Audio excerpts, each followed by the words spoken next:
Welcome to the Where's the Finish podcast.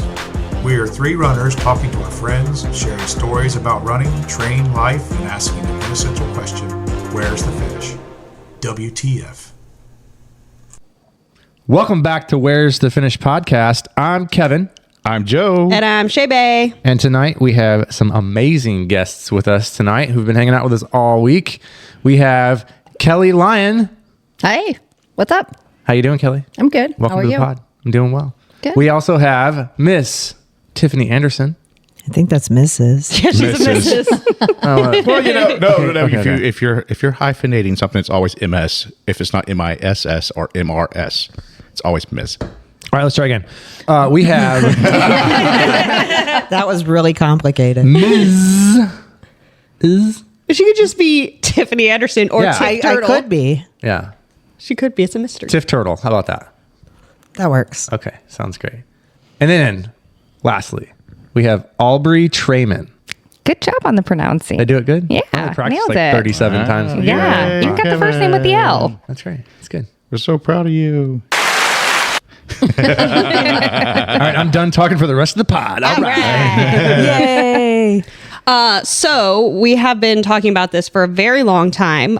This last weekend, 2 days ago at this recording, was the Long Haul 100. Heck yeah. You guys hold on for a long episode tonight because we've got a whole lot of talking to do.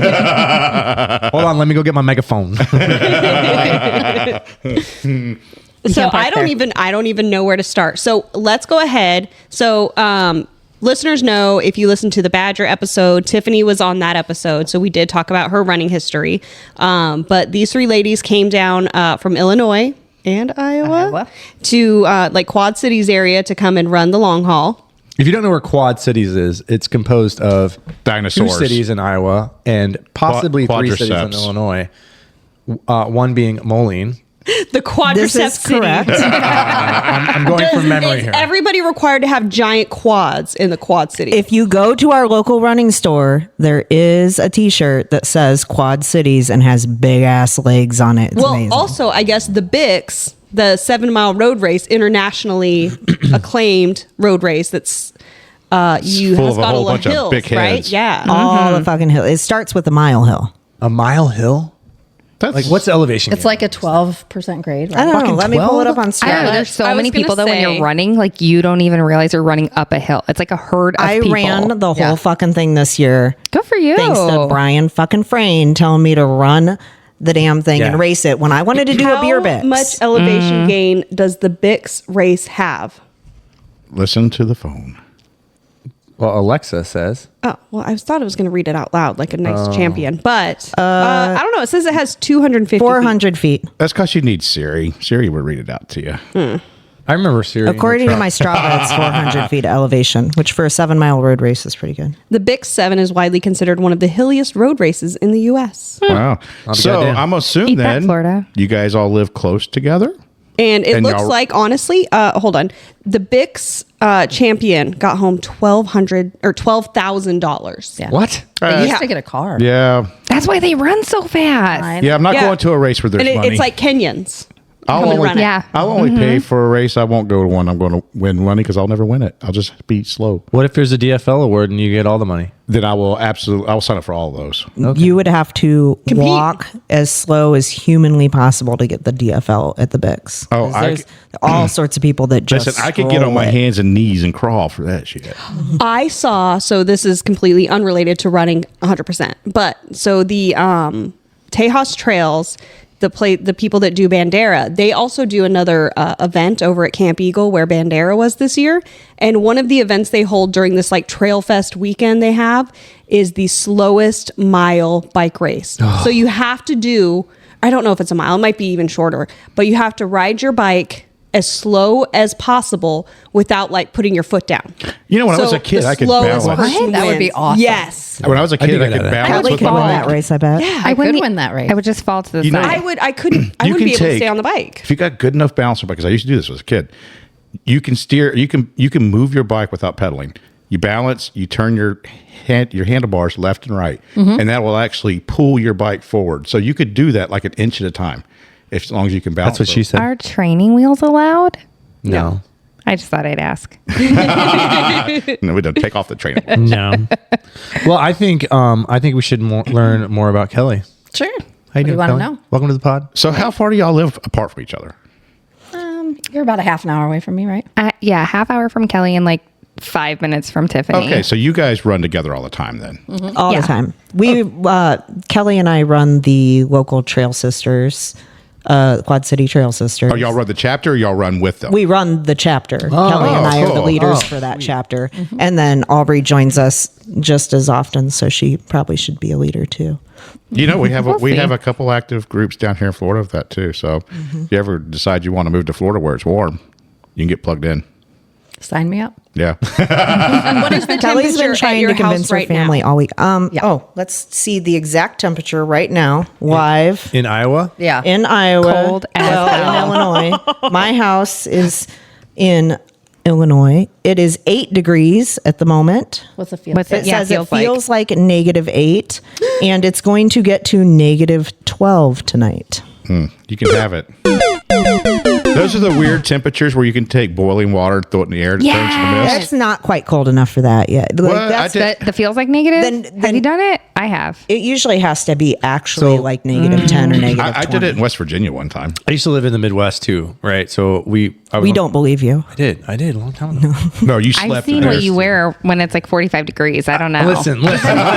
I used to be on the fire department, and you would not believe the number of calls that we would get called on. People doing that and scolding their skin in the boiling Yes. water because they think it's hot enough, and it is not. So, kids, if you're listening to this, stop fucking listening because you're a kid. Them kids. This is not a kid's This is podcast. not a kids podcast. But people don't do that because it's dangerous and unsafe, and we like you to be safe. So you can listen to our pod later on. Keep pouring that drink. You need it stronger. Your mom and dad are responsible for all the quiet. bleeps. Oh no. What are you drinking there? What is that? Some Smirnoff ice pink lemonade. Did you add vodka to it? It No, should but that's a great idea. Yeah. Should have brought your vodka then. make it a little I fucked stronger. up. They bought, okay, let me just say, they showed up. I say they showed up like we didn't plan it for you guys to come here. They came to my house on Tuesday. On Wednesday, they went shopping and they bought a fucking handle of Tito's. Because it was only $3 more than the regular bottle. Why And wouldn't I how buy the much whole have handle? you guys drunk? Maybe a shot or two's worth. Maybe Oh, we like got it 5 all ounces. out of the top of the handle. Just 5 ounces. So I did not feel like drinking as much as I thought I would on vacation. Yes. I feel like you guys should chug that tonight. I have to wake up at 4 a.m. Okay, not you. Vaginas are showing right Why now. are you the only one that has to wake up at 4 What's a.m. showing? then? You said your vaginas are showing right How now. many vaginas do I have? What kind two of you over alien creature am I? Vaginas. Jesus. Man, this got weird. Is well, Albrey's going to talk all about Over showing her her- yeah, I vagina. was We'll gonna talk say, about your yeah, vagina in a little bit. Okay. So we're running History Trail Sisters. Yes. We're talking about Kelly right now. All right. Hi, Kelly. Welcome back. Hi, how you doing? Good. So tell us about who you are and tell us how you got into running. Oh, Lord. Okay. I didn't think that was a hard question. I didn't think you needed to call me Lord. Yeah. Right? We just met. Jesus. How I got into running. Okay, so I guess it's kind of a sad story, but not really. Well, don't bring the mood down, Okay. No. but bring the mood down. Let's chill it down. So I was in a really long-term relationship. Okay. And obviously things didn't work out. So what happens when you are, get out of a long-term relationship? Cocaine. X-sex. Yeah. so that much too. food. Wow. All of the things. And then you think to yourself, oh, well, I have to somehow find myself, right? So I decided to sign up for a 5K. Okay. And that's how I got into running. And then 2 weeks later, I did a half marathon and a 2 triathlon. weeks. Yeah. Wow. So what athletic background did you have before in your life? Absolutely none. Really? None. You weren't riding bike at that time? No. Oh. I started competing in triathlons and bike riding. I love how your best bud comes to the podcast to learn about you. I know, right?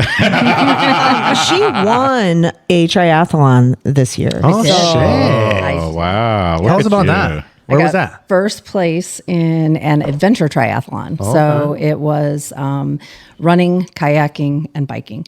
See, that's what I would prefer. The kayaking part. Kayaking rather than swimming because I do not want to die. So I'm terrified of dying How long ago from was that 5K?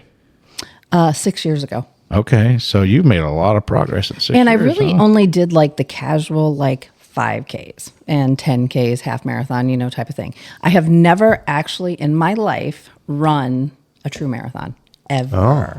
Yeah. But you're a trail runner I am. and you're an ultra runner. I guess I am now. You are now. So, listen, you don't need to run marathons then. Well, and How many ultra marathons did you run this year? In 1 year. I think 10. 10. Was it 9 or 10? I don't know. I don't was a know. lot. I wasn't there, so Okay, so the backstory to that, The because back the rest end, of my gotcha. back history is really not that interesting. turn around. Let's see it. Huh? It's nice back there. I stare Plenty at of it a people lot. saw it. Come on, Joe. I love That it. is courtesy of our friend Chris Prairie. I love it. That's so good. So I had like dabbled in the Trail Sisters because I did. I would like to dabble some trail. Jesus systems. Christ. Come on, Joe. Good. Tiffany's throwing things at him. Good. Because here's the thing: do not disparage Trail Sisters. It is an empowering group, not for. I wasn't disparaging them at all. Not yet. There is 3 of us at this table. I'll Right. take you all on. So I had kind of just done the road racing and everything is always really competitive in the Yeah, that's true. Yeah. the pavement world, or what do you call them, road runners or whatever. Meet. Yep. I'd call road because there's there's road ultras and everybody's cool. And, well, most people are cool. In Most road. people. Yeah. It's very divided in the Quad Cities, It is. I think. But so I started running a couple of trails and really started to like that a lot better. And I didn't know Tiffany that well when I first started going to Trail Sisters. But then last year, we started running more together at the Trail Sisters. And she said, hey, I'm going to do this thing called the, what was it? NOCO series. NOCO series. No Coast Trail Series. Yeah. You want to tell us It's a little bit about that? all Tiffany? races put on in the state of Iowa that are on trail. It's administered by Josh Sun, and it includes a bunch of different races of all distances. It has anywhere from 5K all the way up to 100 miles. 13 races in the series. And you get points depending on your placement and distance ran for each race. And you can compete either as an individual or as a team. Nice. Were you part of a team? I was both. So you can do either or both, and Okay. I did both. Nice. So what's the name of your team? We were with the QC Turds, The what? the Quad City Trail and Ultra Runners. See, I wanted to steal their name and contact Josh Sun and ask if we could be the Marion County Trail and Ultra Runner Division. No, there's no D. The D doesn't stand for anything. I know. We just put the D in Trail and Ultra But Running. I wanted to be the Mick Turds. The McTurds. Mick Turds. That's good. Would you like some McFry with your McTurd? Wow. Well, so there's no D. What's the D for? I can tell you what the D's all The about. D is You don't know? whatever you need the D to be. They put the D in Trail and Ultra Running. Kevin, I would All absolutely. this time, I thought the D was like the D in distance. No, Really? it's Yeah. literally. All this time. It And says it I've on the been- back of every T-shirt you have, dude. it's dude. That's what it stood for. I've been in this running group for a long minute. Probably longer than I've been in it. And you didn't know Yeah, what like the 10 D is years for? almost. 9 years maybe? No, I thought it was distance. It's in parentheses. How many of these? How many of these No. shirts did you give her, Tiffany? Because you probably haven't been giving her any D. No, I have no D to give. But if you did, it'd be a big one. She slapped the table. Dick out on the table. Fuck, that's funny. So we Oh my we God. digressed. Sorry, Nope, Kelly. that's okay. We train wrecked bad. Yeah. So I met this girl and we're out running. And of course, she's like, oh, I'm going to do this, NOCO series. And I was like, oh, tell me a little bit about that. And I said, hey, I'm game to do that. She said, I'm game to do that for literally every Every fucking race. thing that I told her to do this year. It was amazing. That's why she's an one of ultra those runner. things was long haul. Yeah. Exactly. So I just said, sure, sign me up for all of them. So I signed up for everyone, and I had done one ultra before in my life. So you signed up for all that stuff at like one time? One time. Man. Well, you don't sign up for it all at the same Like, minute. 'cause I'm each just, race I'm just thinking. I'm opens just up thinking she must have a individually. really great job to spend all that money at one time. I'm an HR director, but it doesn't pay that well. So. $1 million hairs. But yeah, so I signed up for them once they came. Once they came open. Yep. Yeah. And said, oh, I'll do it. And I said, here's the deal. I'm not an ultra runner. I don't know what the hell I'm doing. So whatever you tell me to do, I will do it. So prior was to 20, dangerous. prior It to was. 2024, like what was your furthest distance run? I had done one show and go What's that? ultra, like never trained, never did anything. So I Oh, showed you up. just show up and go? Show and go. Show and That's go. a fun I've term. never heard that before. I call that show up and blow up.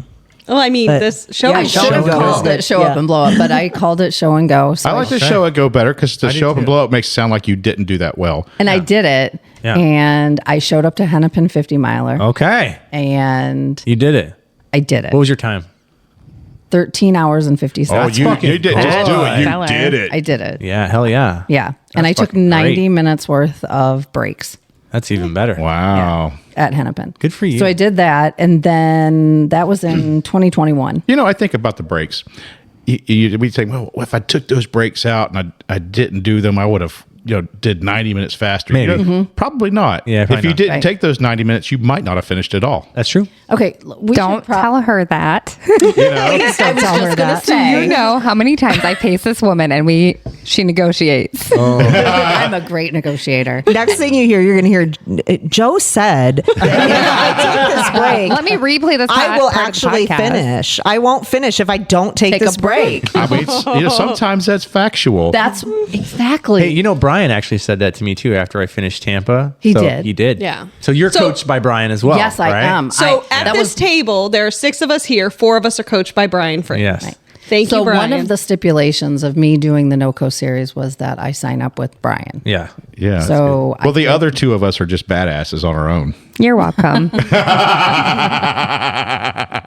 So I signed up with Brian, and that, See, that's because what especially when you have, so the thing is, like, one of my things is I sign up for a lot of races and I have no idea. You can't just take a training plan and, like, okay, I'm going to do this 50K and then I have to put something between this 50K and 3 weeks later, this 50K, and then 3 weeks later, this 100K. Like, the time that I would spend trying to think about that, I would just I don't know what to do. I don't know what to do.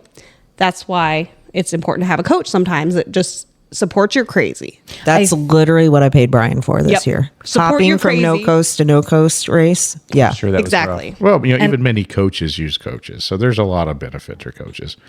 And I think I did a lot of stupid things this year in the fact of Well, you came to Florida and did long haul. I did. That was pretty stupid. But I think one of my stupidest things was I did Kettle Moraine, Oh yeah. and 5 days later I did Shoots and Nine. That was That was Jesus. stupid. So That was tell insane. us, so Kettle Moraine has some hills, right? A little bit. A little bit of hills. And then Shoots and Nine. I never heard of it. What's that? Oh my God. Oh my God. Tell us about Shoots and Nine. So Shoots and Nine is a race that's put on in a little park called Shoots and Park in Davenport, Iowa.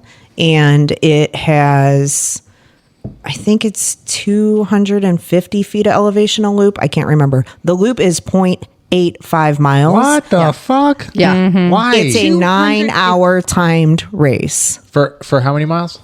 As much as you can As get. much as you you can can get. get money It's as you timed can race. get. It's a nine hour. Yeah. But you Nine have I to was get thinking it was like a 9-hour cutoff is what I was thinking. Okay. When you Yeah. say that, I think shoots and ladder. Yeah, So me too. That's what I was Yeah. thinking. Like, shoots and ladders. No, it's the old German park. It's a kid's So game. Shoots and nine as in no.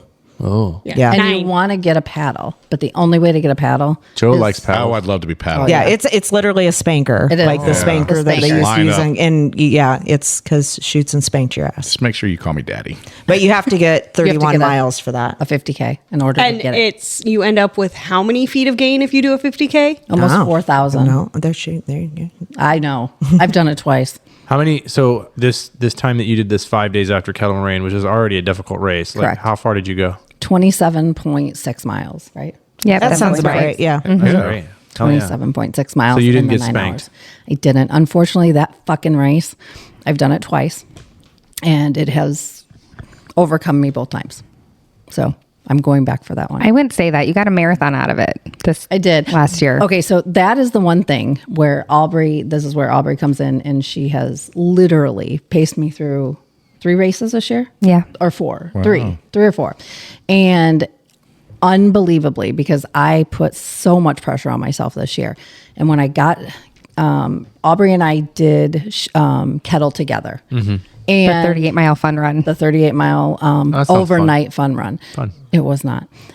So then when we came back, I was literally dying because I think it was freaking 100 degrees. It was so hot. Oh, it sounds amazing. No, I would be happy. It's like in the first week of June. Perfect. And So nobody's heat acclimated. no, and Schuetzen is like literally a bowl in the middle of Davenport. There's Iowa. no airflow there. None. It's a big hot pocket. Yeah.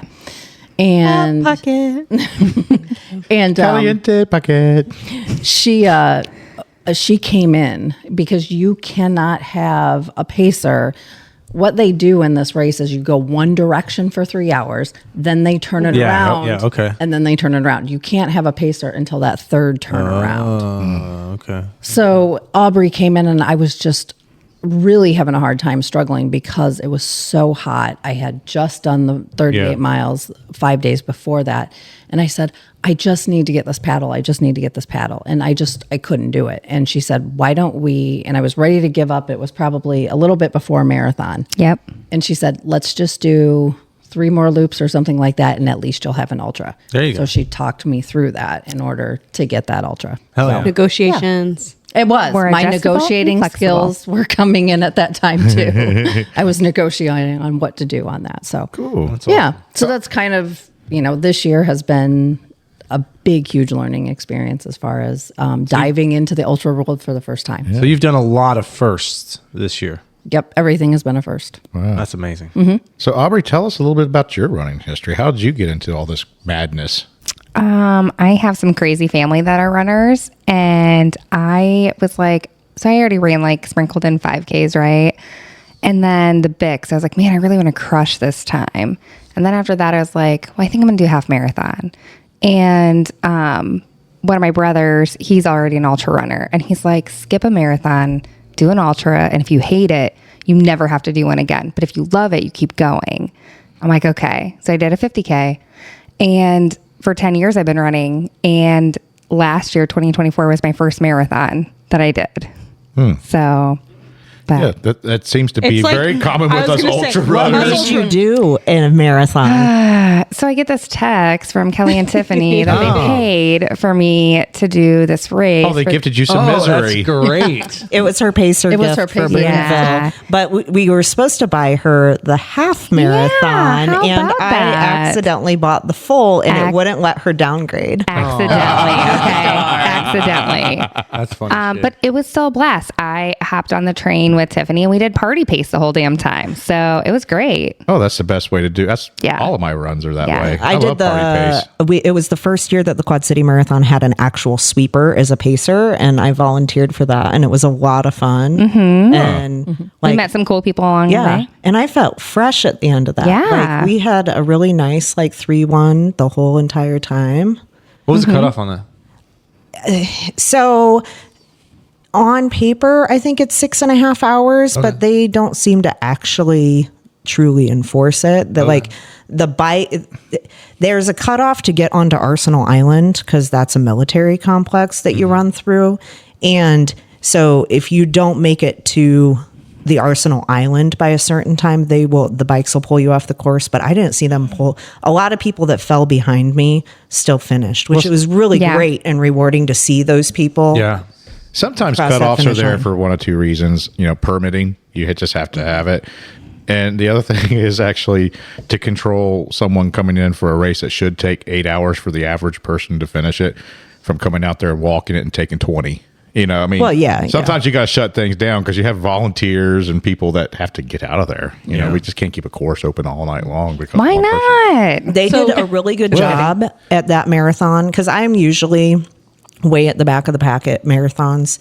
And they did a really good job of keeping up the energy and the cheering for the back of the Packers. They were Yeah. doing like Yay. the arm tunnels and cheering in love every single person that came at the end. And it made I was really proud of our Quad City community for that. It was That's great. amazing. So was that actually was that one of the No Coast series or no? No, that's just our local road marathon. But like It's half super the turds popular. go out there and do pace distances for it and stuff. Because it's usually the weekend before Mines of Spain, and they so use it everybody's- as a training everybody's run. No, just 3 kinda weeks before. it Like 3 so, weeks? yeah. Yeah. So they, Okay. yeah.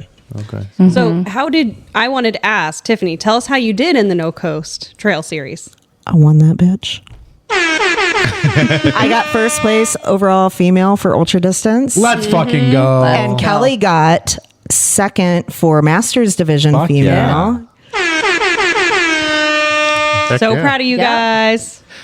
That's awesome. Hell yeah. So prior Super to, fun. So prior to running, what was did you do anything in sport, as a kid or, anything else? I mean, if you have an athletic family and you're telling me your brothers, and I think your dad even said he did some running. My too. dad's a marathon runner back in his day. Yeah, so, I mean- one of my brothers is an ultra runner. One of my bonus moms is an ultra runner. Yeah. Yeah. So what was your gig before that? Did you do anything or were you just like the family couch potato? I mean, back in high school, I did basketball and baseball, more basketball middle school and then basketball in high school. And then I just fell off the bandwagon. So I didn't really do a lot. You didn't spend no time like chasing your brothers around with a big stick, just trying to beat them up or anything? Not really. It was more like we shoved them in a suitcase and pushed them down the stairs. That really did happen a time or two.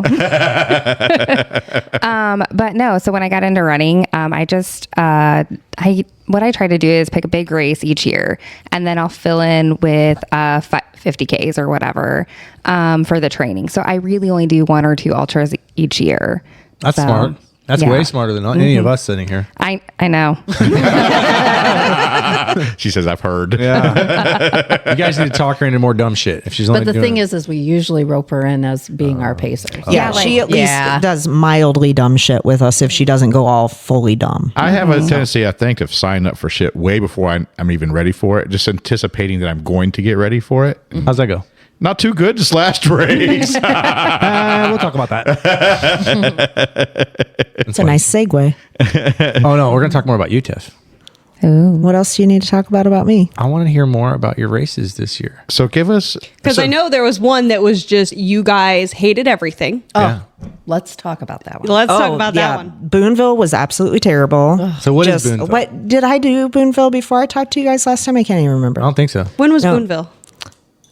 Last weekend in August. Yeah, Okay, so no. that So was yeah. right after I saw Right you after guys. you saw So yeah. Boonville was So going to be in a couple- Boonville is it has 10K, 50K, 100K, 100-miler, all on gravel roads that are near Des Moines, Iowa.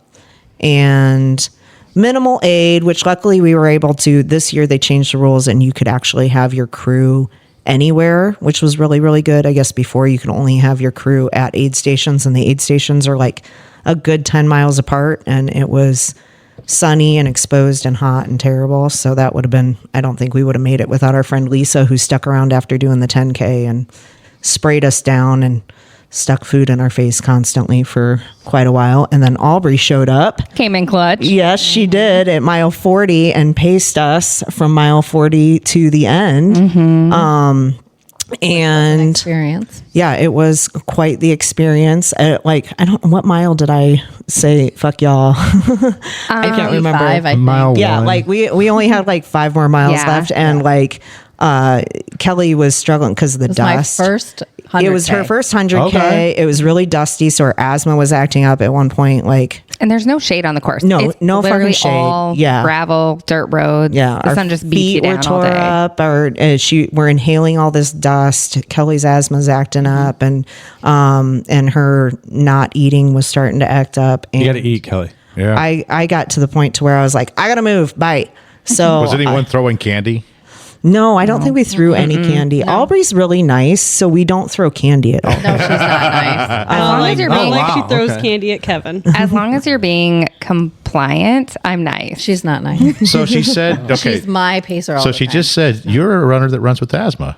I am. So how do you manage it? How's that going for you? How have you managed that? She hits a whole lot of albuterol is what she does. At Mines of Spain, I think I took it more than like medically advised. Yeah. Okay. Seriously. But listening to your breathing, you needed it. Oh, for sure. 'Cause I was there with was you. part of it where Tiffany, I was like, let's just go. And she was like, the nurse part of her came in and she was like, you're going to sit there and let this So is it just your? stuff come in. Yes, She's like, I can see I Tiffany doing cannot this. save you out here. So how long? Yeah, have you, that was at Boonville. Like she was Yeah. wheezing so bad, and Albrey's like, Tiffany, you need to stick with us for a little bit because she's wheezing really bad. And I'm like, well, I don't have a breathing treatment nebulizer out here, so I don't know what I'm going to do for her. And I was think just the like, please exact don't words leave. were, I can't do shit for her. Yeah. So anyway, How long have you been living with asthma? my entire life. Okay, so it's not sports induced asthma. No. So does sport make it worse or better or? Does that I don't impact? struggle very often, and I usually don't use an inhaler very often. Boonville and Mines of Spain were the only two runs. They were super dusty, Yeah. both of them. I think Yeah. the dust was. So when I came here to Long Haul, the first thing Tiffany says to me when we get in the car, she goes, "Did you pack your inhaler?" Yeah. And I said, "I packed 3." So we were covered when we came to Florida. Did you have to hit your inhaler at all at Long Haul? Not once. I didn't think so. Heck yeah. Well, maybe our Nice Florida I said moisture. maybe our humid weather actually helped. Yeah. Sure, it did. Tamp down that. Ask Kevin how well the humidity helped Oh, me. it was amazing. Kevin was my pacer. So Albrey, helped her breathe, didn't help her eat. you have done 100 before. Yeah, like 5 years ago. Which one did you do? Like, I think it was in 2019. I did Hennepin 100. Oh, Hennepin. Hell yeah. How'd you feel about Hennepin? I love Hennepin. It's like close to my heart. If I'm not running it, I'm volunteering someplace. So I'm out there every year. So are doing you something. at Tiffany's Trail Sisters aid station? Usually I'm at the Turds. At the Turds. Oh, but it's two different but things. this year, before the 50K, I went to the Trail Sisters and hung out with them for a little bit. Actually, you know what? I do think, I remember you said, I must have met Kelly because you said she's going to come to Long Haul. Yes, When I am positive I introduced you to at least one of them. Yes. But you were, in the middle of Hennepin. Being sad. Yeah. Well, Sad and yeah, the sassy. first time through I you feel were that in my sad. soul. Yeah. It's 15 miles. I'm so sad. Why am I sad? I just want to cry. So Long Haul opened up, I think, for registration back in February of last year, and it sold out pretty quickly because it usually does. So when did you guys commit to Long Haul? I'm pretty sure the day it opened up. Yeah, I mean if you want to Yeah, run it, most you people probably do. have to. Yeah, Yeah. we were running in the Midwest cold together, and we were like, Out at Hennepin. we should probably run something in Florida next January because this shit fucking sucks. Tiffany was just like, you guys want to do a 100-miler where it's warm? And I was like, maybe. And then I get these texts like, we're signing up. And I was like, okay, guess I am too. This is like I usually what forgot to consists of suck. our group chat. Yeah, Yeah, it's a lot of, hey, what do you think of doing this race? And Kelly going, okay, I'm in. And then Albrey being like, oh, I'll pace. or signing up with us. Yeah, yeah. You guys are a little out of control sometimes. So what was it like? Preparing for Long Haul. Did you guys do any preparation besides the runs that you did? I mean, what was preparation like? Because I know y'all had obstacles. Yes. Yeah. Well, it was cold. So heat acclimating was difficult. And then a month ago, I got COVID. And You're welcome. yes, January- somehow Kevin gave me COVID from Florida. Not sure how he did it. She got COVID the same time we all did. Yeah, it was like a week after Kevin. And then a week and a half after me, 2 weeks after me, you got COVID. I heard like Albrey. this crying face like emoji, and I was like, I fucking have COVID. And I was like, fuck. And then I was like, I didn't give it to you. There's no way I gave it to you. No, mm-mm. I don't know how I got it, but I got it. Yep. So I'm sorry. It sounds like I didn't even know you It did. was but I'm Kevin. sorry. Kevin did it's it. still Kevin's fault. Yeah. So Well, it's he- definitely He Kevin's coughed fault. in an envelope and mailed it. But Yeah. he got it when he was in the Midwest. Too. I did. So Yeah. there must have been a little pocket of it going around. Indiana is a little far away from the Illinois-Iowa border. I mean, they all start with I. Yeah. This is true, but that's not how COVID's transmitted. That is interesting, but it's not helpful. So I think we also all three learned, like, I already knew I hated training for anything after October, right? Like, I shut down. Yep, that was my November, problem. December, January. I don't train for shit. I just become a big piece of shit and put on 15 pounds like the normal person. But with this race, that was a hardship for me to get through the winter days. Like, you forget when you have to run in the snow in this cold ass weather and it's dark out after you've put in Worked an all 8-hour day. plus shift. Like, Soul sucking. Yes, it's tell me more. miserable. We hate it too here in Florida when it's cold and we have to run in the dark. You have no idea. Or you're slashing through the snow and you just hope you don't hit ice and break something. yeah, we're splashing through mud puddles and I mean, it thunderstorms. is cold. I had to wear They're gloves. singing in the rain. Yeah. Oh, yeah. I mean, Yeah. So yeah, our blood is a lot thinner. Oh, it is. a lot. And Kelly, you thinner. have a secondary kind of challenge that you deal with when you're running. I do. Tell us about the. So about 2 years ago, I had a situation where like something happened with my throat and it started like closing up. So for 8 months, I was on a complete liquid diet. Oh my. Yeah. I was a lot thinner than I am now.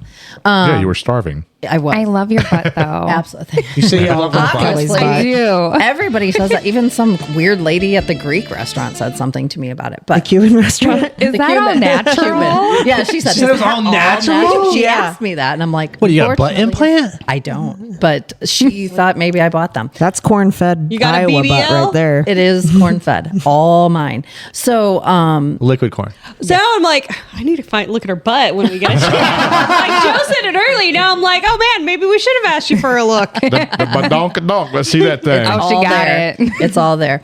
And so I had this, like I said, Yeah. I was on this all liquid diet for about 8 months.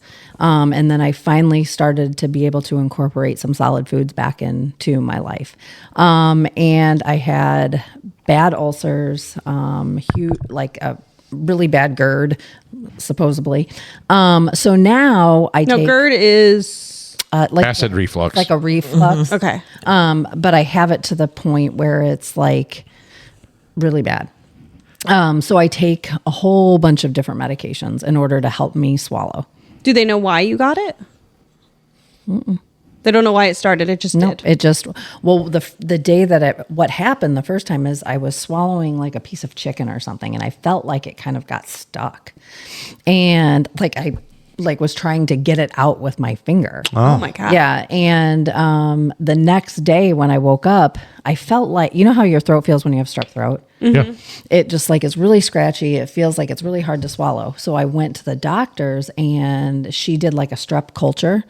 And she said, no, it's not strep. And I started explaining more of my symptoms. And she goes, I think you have something stuck in your throat. And I'm like, what? Like, I can breathe. And she was like, you can have things stuck in your throat and still breathe. And so she sent me to the emergency room right away. They did a CAT scan, or they did a CT of my throat. They had me, and it was just bad. And my stomach was really nauseous and everything like that. They also gave me like this charcoal stuff to drink so that they thought if I would throw up, because they found like a little line on my throat or whatever, but they think I scratched it trying to. Yeah, kind of get it out. So all sorts of things happened. So now I take a whole bunch of medication to help me swallow. That's fucking wild. Yeah, it's crazy. I didn't take it Oh, well, that's We great. can tell. on the day of What? the race. Well, not? that's the meds that make her go to sleep. It does.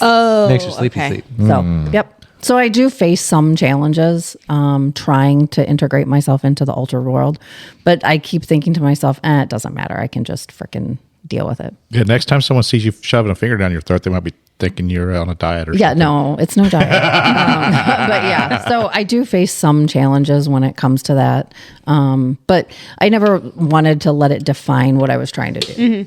But that is just like an extra little wrench that comes in. It does. And I figured this out, as we were training. And it was this constant thing of you've got to eat, you've got to do this, you've got to do it while you're training, which really caused some difficulties trying to fuel through some of the races, just because I, for some reason, can't.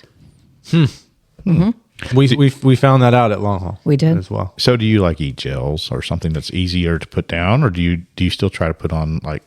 I try to do the real foods as much as I possibly can, just because the gels seem to hurt my stomach a lot more. And Well, I know that I feel really bad now for trying to force you to eat food. Like, you need to fucking eat this. I like know. The whole Yeah, goddamn you should because Oh, you I'm didn't pretty know? sure you. I warned you. Yeah, but I don't pay attention. Kevin- Obviously. Did you have your syrup with you? Kevin thinks I he's did, and I everyone's took one of them. calorie Okay. counter. Yeah, What's a like syrup? you need to eat. She likes the like the syrup that comes in the packets. The what's that name? Vermont. The from Vermont, yeah. Yeah, she likes those. I think maybe because they're thinner and maybe The because it's a Honey more Stinger natural gels, the Honey Stinger sugar. gels are really thin too. Are they? Those are good. Yeah. I do really well with the Vermont maple syrup, and surprisingly, whatever applesauce packet Albrey gave me somehow breathed some life into Yeah, me. you were doing a lot better. She had so Yeah. much applesauce. Oh my god! Yeah, So the much go-go that squeeze. It was magical. When Tiffany had applesauce with breakfast this morning, I'm like, get it away.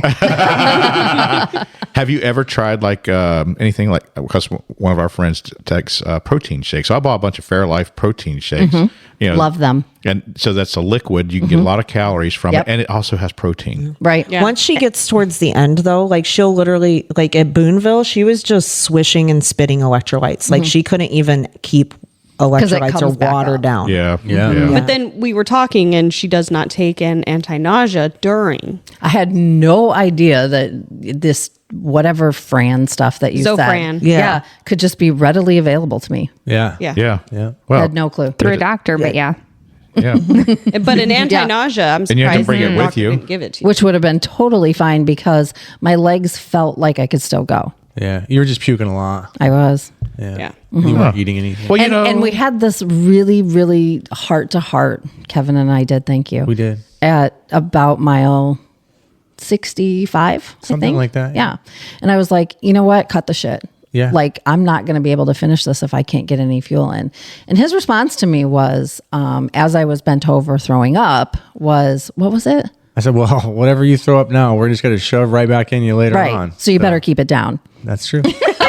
That was the cold hard truth. It was. but you know, He's going to do the thing like that dogs do when they puke it up and like, She wanted me to look eat it it back up. Eat that vomit dog. Yeah. So I said, okay, so it's probably impossible for me to finish these last 35 miles. But Well, we'll get all to that. right. We'll get to that. We'll get to that. Rewind. Yeah, Okay. But one of Rewind. the wonderful things about Ultra, I think it's wonderful, is that it forces you to adapt and overcome. You have to learn. And you really saying you're really like a year into Ultra, right? Yeah. You know, and so you are still in that learning about Yep. what you're doing when you're doing an Ultra. And the more you learn, the better you're going to get. Right. You know, Big so, learning So now you've got to, and like I'm still doing this too. You know, like still covering these longer distances, and the more you do longer distances, I mean, it's not the same doing a 30K or 50K or 100K or 100 mile. All those differences have different obstacles and challenges that come do. with them. Absolutely. So, and you have to do it in order to experience it, to know, to learn. Absolutely. So- I agree with that. Yep. Yeah. I learn something new at every single race that I do, even after 10 years. Doesn't matter the Absolutely. distance. There's a lesson and a takeaway. And I have learned a lot about myself in these 10 freaking ultras this year. So, So many ultras in So here. many things. Like, Did I'm you kind of- just get Shae to be impressed by the number of ultras you did this year? What did I know, the Brian badass say when of you ultras. signed up for all this? Oh yeah, when I told Brian I was going to sign up for the No Coast Trail series and I sent him my spreadsheet of all the races, he said, "So you're Shae in it?" Well, I don't think I've done anything as crazy, and now I'm very jealous, to be perfectly honest. I mean, you could just move up to Iowa for the summer, one summer, and do the No Coast Trail series. I feel And then you really could- good knowing that yeah. the only thing that I've actually got money out there for right now is the Across Florida. That's it. Oh, that's the only thing you guys No. signed We're up already for? signed up for That's 3 the races. You're only- not signed up for Caliente? Yeah, we are. Oh, well, I don't even count Caliente. Why? It's a race, bruh. No, it's not. I'm just going to lay around naked all day. True. You know.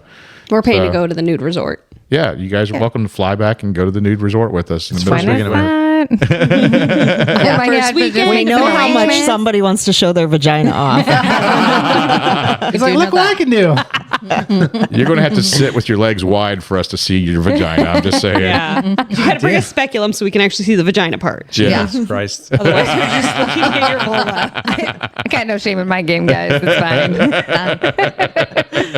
fine. How many right. people did you show your vagina? Don't answer that. Over under. I mean, let's just say I wasn't paying attention to who was around me, and it came out when it needed to. I'm going to All say right. at least 7. At least Probably plus. 7. So, kind of want to get into preparation for everybody, like as far as you guys' travel stuff. Y'all brought a lot of shit. Yes. So much much. fucking shit. I am a habitual overpacker as it is, and having to fly for now. This is the second ultra I've had to fly for, but my last one Your I other had one my was also in husband Florida. with, and we get like all the bags, and then I can just put shit In his into bag. his bag because he doesn't bring that much shit. So this time I had to fit all the shit in my bag. So did anyone have a heavy bag? Me. Somebody had a heavy bag. She got the heavy tag at the airport. I had sure 49 pounds. Kelly had 51. I So had they were like, oh, 44. it's fine. Go right through. But they still gave her the heavy tag. I sure did. So they didn't Like, I charge you got for the heavy tag? No, because she was 1 pound under. No, because we were flying together. So instead of making her take a pound out of her bag, Oh, that was they do that nice. for me and my husband all the time when I'm over. They're just like, you're fine. Take a pound out, put it in your carry-on. You know, you could have done that. I didn't do very good This is packing. kind of funny. So years ago, I did a Vermont trip and basically drove around to all the different cideries all around Vermont. And nice. Nice one. And one of the things I did was like, I went to a bottle shop and I bought a bunch of different bottles and cans of different ciders that I couldn't get, in Florida. And so my bag, I was like, I literally had a bag just of my clothes and an extra bag that I'd brought just for alcohol, right? 40 Like a pounds of suitcase. alcohol. Well, Hell yeah. so then it was 51 pounds. Oh, no. And so I was Drink. like, You have Drink. to chug at the rest. there it is. At least we're all on the same. Drink. Yeah. Yep. Are you okay over there, Tiff? It's that GERDs. This Jack Hey, it was me. Daniels little peachy thing that she bought. What is it? All right. Get us some more over Yeah, here. It looks like some of these people are running on empty. They need Yeah. more drink. Just bring the whole thing. Yeah, just There's bring that one, there's and then one. there's There's- another one. I need the other. Give her the punch fruit one. punch one. I don't like fruit punch. The fruity punch. You guys are making the handicap person move. It's fine. That's true. I know. Bless her heart. We think you're so We've been capable. treating you like a princess I all was weekend. gonna say, I thought I was supposed to get the princess treatment. She was walking so poorly early. I love it. All right. So, y'all had to pack a bunch of shit. Mm-hmm. And then you guys got here and you also bought a bunch of shit. Yeah, we went to the grocery store, and I spent the least at the grocery store, though. I was Okay. super proud of myself. I spent like $80? What the fuck? You got like yeah, two Publix things. is fucking expensive. You guys realize you were only here for a week. Maybe $80? I spent 134. So you got two items, And and I she got spent one. 100. I'm pretty sure 18. most of what you spent that on was booze. So, but between the Not three of us, there we at spent Publix. close It to was $400 just bucks. I think. these Smirnoff Ices. That's so much. You guys, like, why? Yeah. Why? Then we went to the liquor store. after We that. did. Kevin, you make it sound like that's a lot of money. It's nothing in the grocery store anymore. I can walk out with 2 bags literally for $80. I went Yeah, to the I grocery store had today. like 2 bags. That's all. I had fruit and bread, and I don't remember what I bought. There was one thing that was like I kinda bought my pricey. week's worth of groceries for $50. Mine was today. $43. And that included dinner tonight. Crazy. For a whole week. We're I gonna spent- leave you grocery shit. What do you buy? Cocaine. Okay, fair enough. I spend $100 every time I go to the grocery I know. store. Why Oh, didn't you you guys give me bought- any of that at long haul? I mean, I'm saving it for me. You also didn't want me to actually have a heart attack.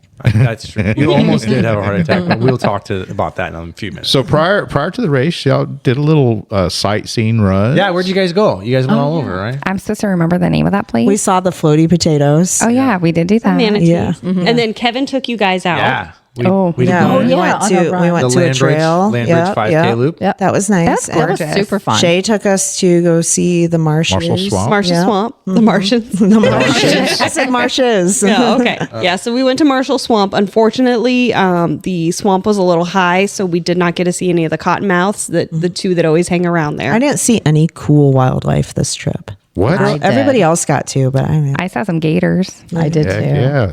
And I not, tortoise. not at the University of Florida either. You saw No. Craig. Yeah, Craig's Craig was a gator. Craig was a gator. Yeah, Yeah. I, The I, dance did, station. I did see a He's dancing also an gator. animal. All right, Joe, how about you? Your preparation. Yeah. So, Before the race. oh gosh, it went. You had the most shit of fucking anyone. So listen. I brought an aid station. You did. And everybody fucking thought it was an aid station. we had people come up, and the lady's like, I need water. And Peter's like, okay. So Peter from running store, he was Joe's crew. And then our crew. Yeah. Yeah. And He was crewed doing everyone. He all crewed that. everyone. Great. crew extraordinaire. So this lady came up and asked if we had like Hand sanitizer. wipes and stuff like that. There was a person. He told me this funny story.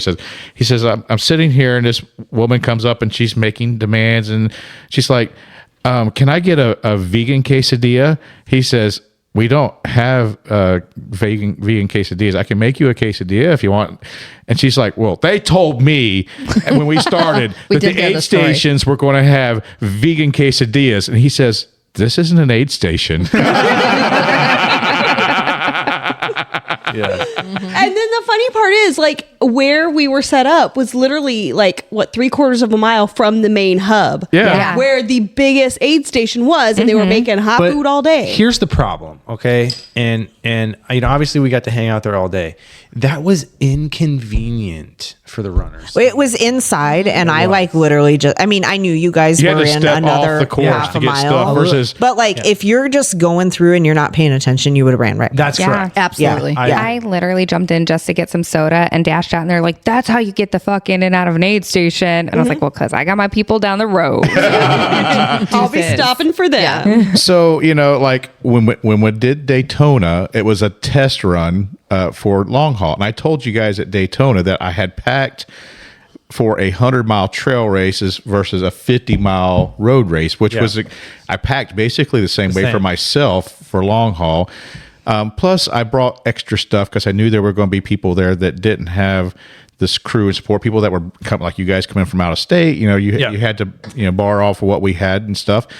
And I've been collecting stuff, because I'm looking at putting on races and being a race director, and I do volunteer a lot of different races. So I have enough stuff that I can set up an aid station at somebody else's race without the race director even needing to give me anything. And Better watch what you say. You're going to start getting phone calls. well, I do get phone calls, actually. I do get phone calls.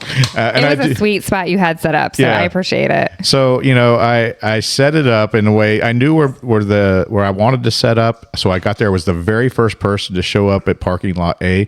So anyone listening, when you sign up for long haul, you have to pick where you want your crew to hang out. And there's A, B, C, and D. And so I picked A because that's where we're at last year. I liked it. There's a bathroom there with flushing toilets and electricity. And so I got into the corner of this parking lot where there was some split rail fence, and I knew it had some big pickets on it, some big posts. And I was able to put up my big 12 by 12 canopy and like ratchet strap it down to it because I was told there was going to be rain and wind on over the weekend. So I didn't want my tent blowing away or my crew have to spend time sitting there holding down a flipping tent during a windstorm, because that happens in Florida. They just blow in and blow right back out. But so, yeah, I mean, I had all kinds of stuff. I had tables. I had a Blackstone grill. I brought my generator so we could plug in lights. I thought it might get cold, so I brought 2 propane heaters, one with a 20-gallon propane tank that I could run all night long. That's great. Foods, We ate all the food. Yeah. I mean, I had steak and ramen and Quesadillas, mashed I had potatoes. stuff to make quesadillas. Did you say mashed steak? pot- Yes. I never you're went not to this. FYI. Tiffany had some steak. Yeah. Y'all Did it was some suck. really delicious. Hey, had steak none of steak that. was only for people who DNF'd. Wait a minute. I did. I didn't get a steak. Yeah, that was before you DNF'd. You had to DNF before. Early DNF. You had to Damn DNF within 12 hours to get steak. That's it. So left Note out. taken. So yeah, I mean, we really did have, like, our crew didn't just have a crew spot. We had an aid station. Well, also it helps that everybody who was there kind of crewing has pretty much ran an aid station of some fashion for some race at some point in their career. Yeah. I mean, so we want to look cool. We want to be comfortable. Plus, again, we got a lot of friends in the ultra running community. Yeah. And we've got people that know us through the podcast. And so, as they knew where we were going, people were like, where are you setting up at, Joe? Can we set up next to you? And I'm like, yeah, sure. So I went out there and put out little stakes and blocked us off an area. Actually, Andy said, because he saw my little stakes in the ground, he's like, Joe, we need you to park over here behind this area, not beside your tent. I'm like, Andy, the reason why I have those stakes is out there is because everyone wants to set up next to me. I blocked off. It's like, oh, okay. So yeah, he was worried that I was going to like Park there? I'm like, no. And we had like 3 tents just kind of buttressed together. Yeah, we did. Yeah, so it was your tent, and then Kelly and Mandy's tent, Yeah. and then Ron and Verity's tent. So yeah, we were going to keep everyone out of the weather and dry and warm. And, That's great. And trust me, when we all started dropping like flies, it was nice to have that refuge. It was party central. I wouldn't know. I You missed the missed the party. party. You missed the party. You had a party of your own, and apparently it was in your pants. That too. I was gonna say, I think it was about to out say- of her pants. I was about to say it was a pity party. Yes. Many Miles was a fucking pity party. There's You a ain't party wrong. in my pants and everybody's coming. Was it a pity party though? A pity party in your pants? I had 2 different parties. Okay. I don't know. I think she had many different parties to go along with her many different personalities over the weekend. Accurate. And then the hallucinating was real. So that was another whole party. I know. So I'll kind of give a quick recap. I don't want to spend much time talking about my race because we got you guys here as guests. But I knew when I was going into this that I wasn't going to have enough time, and I was not surprised at all that I didn't have enough time to finish it. And it went about how I thought it would go. I thought I would go a little further than I did. I was going to say, I believe when we had Andy on, I said some bullshit stuff with Andy. So Did you though? yeah, I mean, like I said, you're gonna have to pull me off of, like kicking and screaming, dead or dying, or that didn't happen. some stupid stuff. You had to pull me like out of the grave, or I don't know. I want to play it back. Hold I on. don't know, some weird, crazy stuff. I don't know. I said something dumb about I'm not quitting. You're going to pull me off. But the reality is my body told me I was done before I was mentally done. So that really freaking sucked. It does. Yeah, you were in a great mood. I really But was. you just were like, I'm not moving. I couldn't move. So my first lap, it's a 17-mile lap. He said 16.75. Every time I went around, it was 16.95. So so it was a little long. But whatever. It's ultra. all you Garmin folks. It's ultra. It's always ish. I ended up with 103 miles on my watch. Yeah. So when you're like 16 point more than what they were saying, Yeah. that makes sense. Yeah. So, the first lap it was so much fun. I got out there with Joe Fuller and Marty from Miles from Marty and Mandy and Kelly and just a whole bunch of us. And, we just all kind of walked along, ran along. We had these girls came. We went along with each other for a while. We had basically the same run walk interval, I think. Mm-hmm. And so for a while, it was just like a freaking party. That first loop, it took me 4.5 hours to do. I was like, man, this feels good. And then right at the end of that lap, it started to kick in. I have an old injury and I'm overweight, and that the compounds on top of that injury. And then so the next loop, I walked the entire thing. Mm-hmm.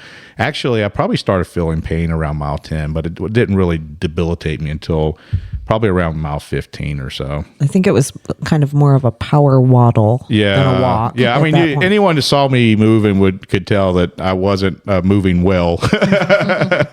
So the same same problem that always plagued me on this one. It starts with my hips. When we was at Daytona, we was able to get to the foam roller, get to you guys a lot more. You should have laid down on the ground and let me blast your ass. Well, the problem is by the time I got to the point where I could lay on the ground and get my ass blasted, it's too late. Because it's a 17-mile loop. With Daytona, every 3, 4, 5 miles you get to me to get prevented. Once it gets to a certain point, there's no coming back from it. Mm-hmm. So, my knees started to get stiff, and then I wasn't even being able to move my knees anymore. So it took me 7 hours to do the second loop, and I knew that if I went back out on the third, it was going to take me at least 10. That was going to take me 22 hours to do 50 miles, and I'm like, the hell with that. Yeah. I actually was going to try it. As I was sitting at the aid station or the crew station with you guys, actually started feeling like it wasn't hurting so bad until I stood up and tried walking. I was like, I'm going to walk back and forth in front of the tent a little bit and see if I can keep going. and it just was done. Tell us about the guy that wanted to help you up, or that said he wasn't going to help you up. He was going to help you up emotionally. I don't remember that. What? The tent across the way. shit talking between Kevin and the tent across the way. So listen, as I'm coming in to where my crew's at, our obnoxious friend Kevin has a freaking megaphone. Who gave him that? You know, I loved it though. yeah. So he's just talking shit through the megaphone, and apparently he'd been talking shit all night long before I got there fucking to the day tent and across from me. And this boy, about as big as I am, he's over there. Kevin's like, "Hey, tell this guy he has to go, or else," or something along that line. The guy yells back, "Get your ass up and get going." I'm like, "Come make me do it." He says, "I only meant that as an encouragement. I'm not helping at all." He says, I think at one point you asked him, "How big a boy are you?" I said, "How big a old boy are you?" "You're a pretty big old boy, but I'm not going to help you. I'm not going to kick you out." I meant it mentally, not physically. It was pretty funny though. We did have a good time. Yeah, with you had your bullhorn going all day. Yeah, all People day loved long. it. You can't park there. Yeah, I did. I did. There was somebody driving down. I don't even understand know why. what they were doing. They were driving down like the place where the runners go. They had the There's bikes on the Bikes, back of yeah. the car. So I wonder if they were mountain bikers or something that were out there. No, because they did it twice. Yeah. They Yeah, might I know. have. They That's might why I have was been confused. camping and just brought the bike so they could ride around when they weren't running. Who or something. knows? Who knows? Because there's a lot of good trails out there. All I know is I hollered at them with a megaphone every time, saying, "Sir, you can't park here." So I will say my race went exactly like I thought it would, except for it stopped sooner than I thought it would. Yeah. I really had anticipation that I would be able to get. Yeah, we were a little 4 or 5 concerned. I mean, loops. because you basically did a 50K in 12 hours. Yeah, it sucked so bad. Yeah, it didn't sound fun. No, it was So, painful. what lessons are we taking away? I still the same thing. Again, I knew this. So before I even started this race, I got to get back in the gym. I've got to get these hips strengthened back up again. I've got to start doing some things to work on the legs, and I got to get rid of some weight so that I don't have 260 pounds pounding on my already injured joints. So that's what I'm going to concentrate on the next at least 6 months. Maybe 7. Well, you know, I want to At least. I still want to go to Badger. Yeah. You know. Which is 7 months away. Yeah. Basically. Yeah. Yeah. So if I can work on my fitness before Yeah. Badger, maybe things will go a little better for me. Fitness kale in my mouth. That sounds horrible. So, but no, listen, kale. I do too. I love kale. I had such a fun time because this race is just like, well, most Florida races. You know, we have a community and they all show out for Florida races, but this one is like the biggest family reunion. It is. It really was. Everyone shows up to Long Haul. And that's Y'all got to meet so many fun people. Yeah, I probably you did. So remembered fun. none of their names. well, Actually, it's some of them. I imagine you guys have run TJM races, right? So No. Tiffany. But they also Those two have like, but the- like they have Mines of Spain. This is Yeah. like it's got the similar feel to Mines of Spain. It's like Yeah. the entire Midwest community shows up at Mines of Spain and Yeah. has a big ass family reunion. and there's every a year. similar, like Yeah. a big old tent city. You see your runner every 20 miles. Yeah. And So, I can't tell you how many people I talked to after my race. And I'm like, the running community down here is top notch. It's like home. yeah. You guys feel like home. Yeah, it's like nowhere else I've ever been, and people that come and experience all. You know, I was just talking about Simon earlier, who came. You know, he's a YouTube star. I didn't know that, but He's got like 1 million followers. yeah, but you know, he came down and ran, and again, he got to experience the Florida running community. Yeah. And so what it didn't give in elevation, he got in friendships. You know, from coming out here. I know Shae and I had an amazing time crewing and chasing you guys. Yeah. Some of my favorite moments, unrelated to running with all you guys, just with all the other shenanigans that we did while you guys were out doing your thing.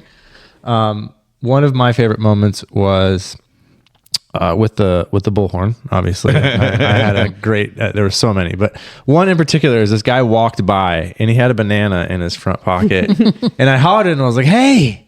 I was like, "Is that a banana in your pocket? Or are you just happy to see me?" and he did have a banana, and I do not think he was happy to see me. Everybody else in the entire Tent City lost laughed. their shit, but The A list. I think we were all laughing because we knew he wasn't happy to see he you. was not happy to see me. I really enjoyed having the Taj Mahal down there this weekend. Yeah. So did I. Yeah, me too. So it was well used, and I will definitely have it with me next year. So yeah, that was. You gonna run it next year? I might. I will probably sign up again. I'll be Redemption, volunteering, crewing, pacing. There's no way I won't be at long haul. I'll be there. It's my regardless. MLK weekend routine and has been for like 5-6 years. I mean, I just got to hang out with all my best running friends, and I That is loved true. it. So you know what Luke Vidal said to me every single time I saw him? what's that? He yelled at me every time, and he's like, Kevin, why the fuck aren't you out here running this with me? Every single time I saw him. Why Yeah, aren't you I running seem this? to remember the reason all of us signed up and came down for this race No. was because of Kevin. Yeah, because Kevin. how it really started? Yes. Yeah. Because in my little chat with Shae and Kevin, my friends Shae and Kevin, Kevin's like, Tiffany, you should run long haul with me. And I was like, I would love to run a race with you, Kevin. Because it Let was me before- bother my friends so that they'll run it as well. It was before you had gotten in. You did Tampa. Before I did Tampa. Before you decided Yeah, you were going to do then Tampa. we all signed up, and then like And a then little Joe while and later, Kevin, you it signed was up for gonna be Tampa, their and I was first- like, "Fucking A, man! He's gonna run his first Yeah. 100, and then he's not gonna run long haul with me." And what does he do? Yep, exactly. Didn't run long haul. All with me. Kevin's fault. All right, so legit. anyways, That should be the name of this podcast. It's all Kevin's fault. But hey, Kevin, he didn't run this year, but he did not give up his money. He deferred. That is true. I did so defer. he has until next year to do it Run it again. next year. So, come back down and then Yeah, you harass guys, him next you guys year. should do it next But year. it's Listen, fucking January. One of the aid station ladies came to tell me how great my smile was, and I need to come back and volunteer with them because they like my vibe. Well, come back and Yeah, isn't that nice? Was she wearing a unicorn hat? No. No, it was the girl that was talking to her right at the end. I don't know her name. I think she's at aid station too. yeah, our friend Nicole, she had a rough race. She did. She's got an injury. She's doing well. She is. But she did have to go to the doctor and have it checked out. So y'all send good thoughts for Nicole because we want her to recover so she can come out and And then we prepare also the trail again. saw friends of the pod, Greg Lawson. He DNF'd at Joe Fuller's Memorial Aid Station. This was so the Joe man. Fuller Memorial Aid Station was the brainchild of Craig Betts, frequent person who we mention on the pod constantly. All the time, at least 7 times. We love you, And Craig. he kind of, I don't know if he brought it up like in person, just like, we should do this for long haul because Joe Fuller signs up every year and he comes out and Joe Fuller runs whatever Joe Fuller wants to run. And only one time has Joe Fuller wanted to run 100 miles there, but he continues to sign up. And so Craig said, wouldn't it be funny if we made the Joe Fuller Memorial Aid Station and put it where Joe Fuller has an aid station at the Colt 45? Yes. Yeah. So the Colt 45 happens in November. It's a 40. Well, they kind of already had been calling it the Joe Memorial Aid Station there because of The Joe Fuller Aid Station Yeah, is what they because call of it. it, yeah. So apparently in the pre-race meeting, from what I heard, or maybe it wasn't the pre-race meeting, but Amy apparently had to keep reminding Andy not to call that turn Yes. the Joe Fuller Aid Station turn. Because it's not there. There is no aid There's no station. aid station there. So then, Craig mentioned like, let's go ahead and make like something and put it out there. And so I made a tombstone, and then Craig got some like LED little, like, candles, votive candles. and some black flowers, black roses. And so we set that out there, and It was amazing. It was so great. good. It was very funny. I don't even know who that dude is, but it was great. I laughed my ass off every time I turned that corner. Great. So, you guys, we're lining up. We're getting ready for a start. What's going through your mind? I mean, there's a lot of people out there. How was you feeling about the race? I felt good about it. Like, even like getting out of the car, I told Tiffany, I'm like, I'm not nervous or anxious. I'm like, I don't know if that's good or bad. Like, I'm worried that I should feel nervous, but I wasn't. Yeah. Yeah, I was good. I was in a good space. Yeah. What about you, Tiff? I didn't feel nervous because I I didn't tell these guys this ahead of time, but I had come to terms with if things didn't work out because of getting sick a month ahead of time. When I get COVID, I get extreme fatigue. Like that's my major symptom. And it lasted for months in 2022 when I got COVID. And I was hoping that with it not being as bad this time, that a month would be enough time. But I also like gave myself the grace to know that if it wasn't in the cards this time, that was okay. So I wasn't nervous. And I felt good, like walking up to the start line. I just didn't feel good for very long. What happened? Well, you looked great. Like at the start line? Well, when we saw you. Like which time? Because The first time. now, okay. I was gonna say, I've heard otherwise. I'm trying to be nice here, Tiff. Yeah. Apparently it was either the extreme fatigue from COVID or it was from my migraine because about 5 miles in probably I said, really I'm quick. getting a migraine. I suffer from chronic migraine and I usually running makes my migraines better, but sometimes it doesn't. One interesting thing about Tiff and her migraine stuff is they don't ever give her enough migraine medication. Yeah, insurance really like holds off on how much migraine medicine they give you. And then with our insurance changing at the first of the year because our company got bought out. You have United Healthcare? No, I do not. Oh, I was going to say that might be getting better, but I guess not. No, False alarm. Too soon. Too soon. Too soon. apparently our insurance company decided to change my monthly injectable to a different one. And so then I was about a week late on getting my monthly Cocaine's injectable. a lot cheaper on the street. I know, yeah, it would be nice. But I don't know where to get any of that, and I'd probably get fired. But so I got my monthly injectable a week late, and then I got a migraine about 5 miles in. I took a migraine pill, and the headache itself went away. But if I get a migraine, sometimes I'll have fatigue that lasts for hours. So like. And that actually hadn't even entered my brain is what I figured it was just the COVID. That's what I was saying all day on Saturday.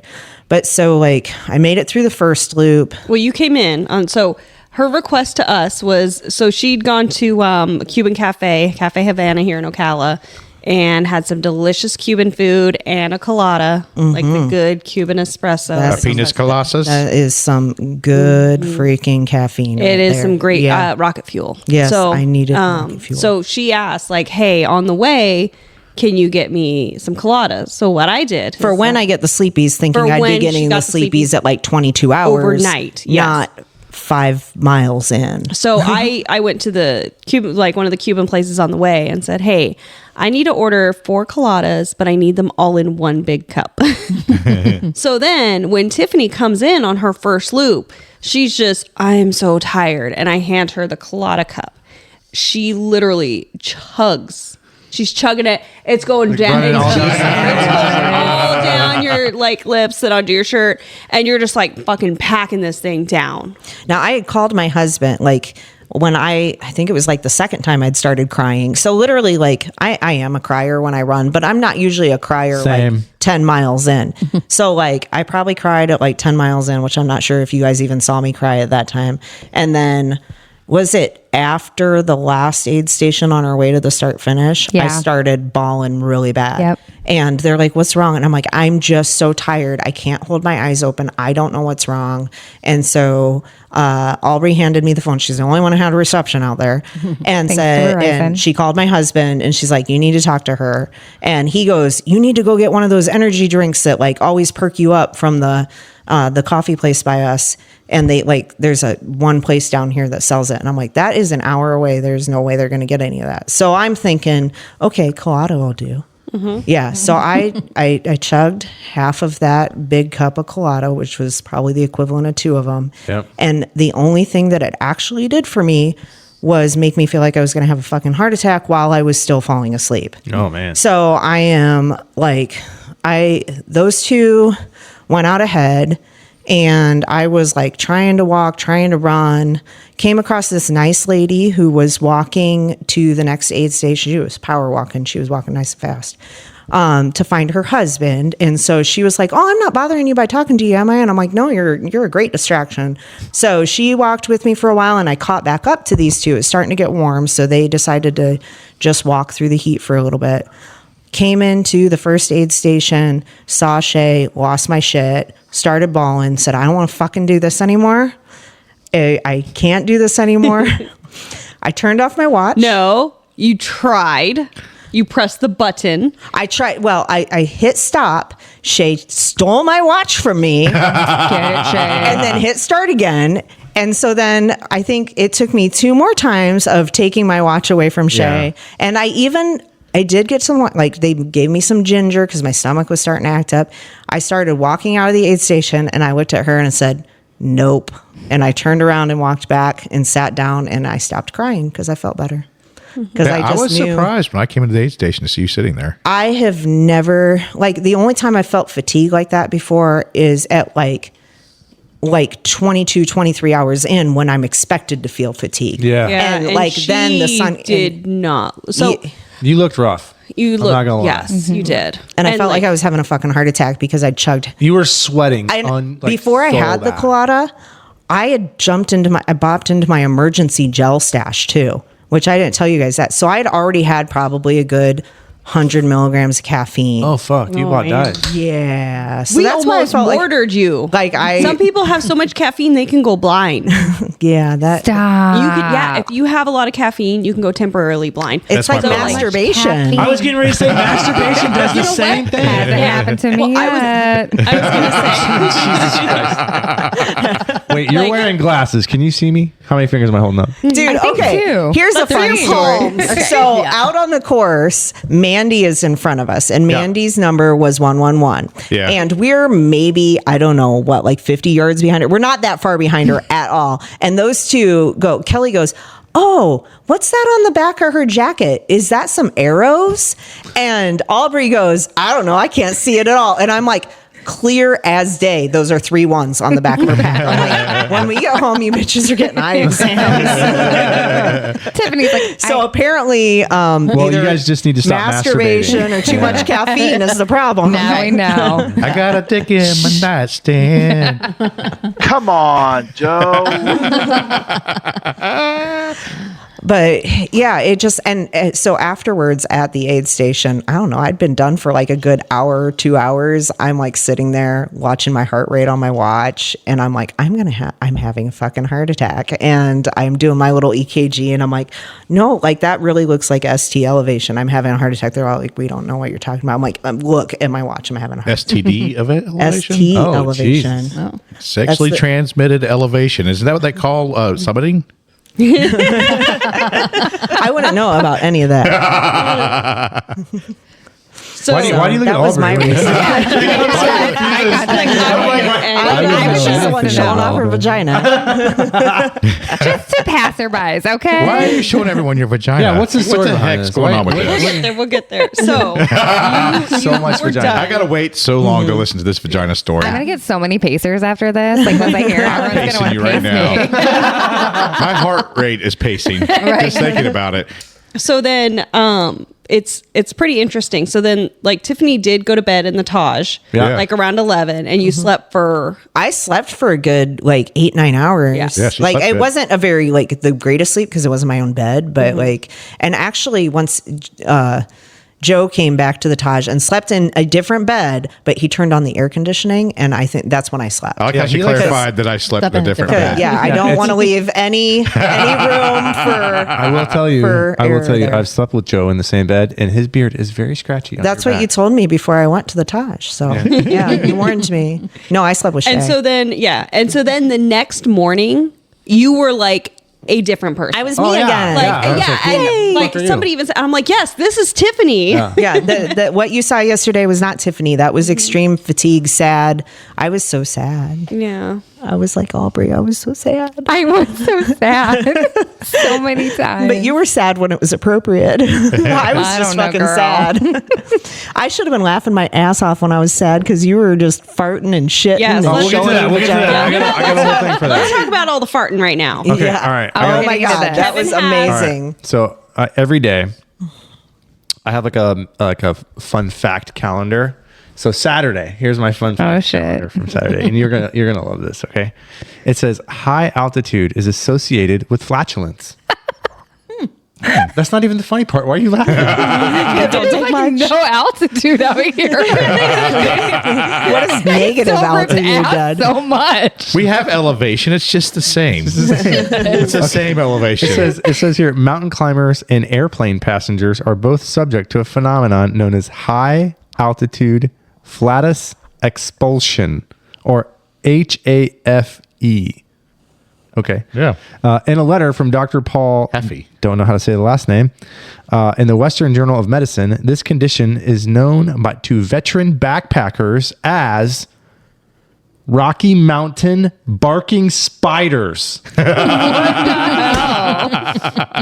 Them barking spiders. You said that shit. That's why I was like, oh my fucking God, you got to read this. Because it was like, you said barking spiders before there the were podcast. long haul barking spiders out there. There were. Absolutely. 110%. When I run, I get the barking spiders.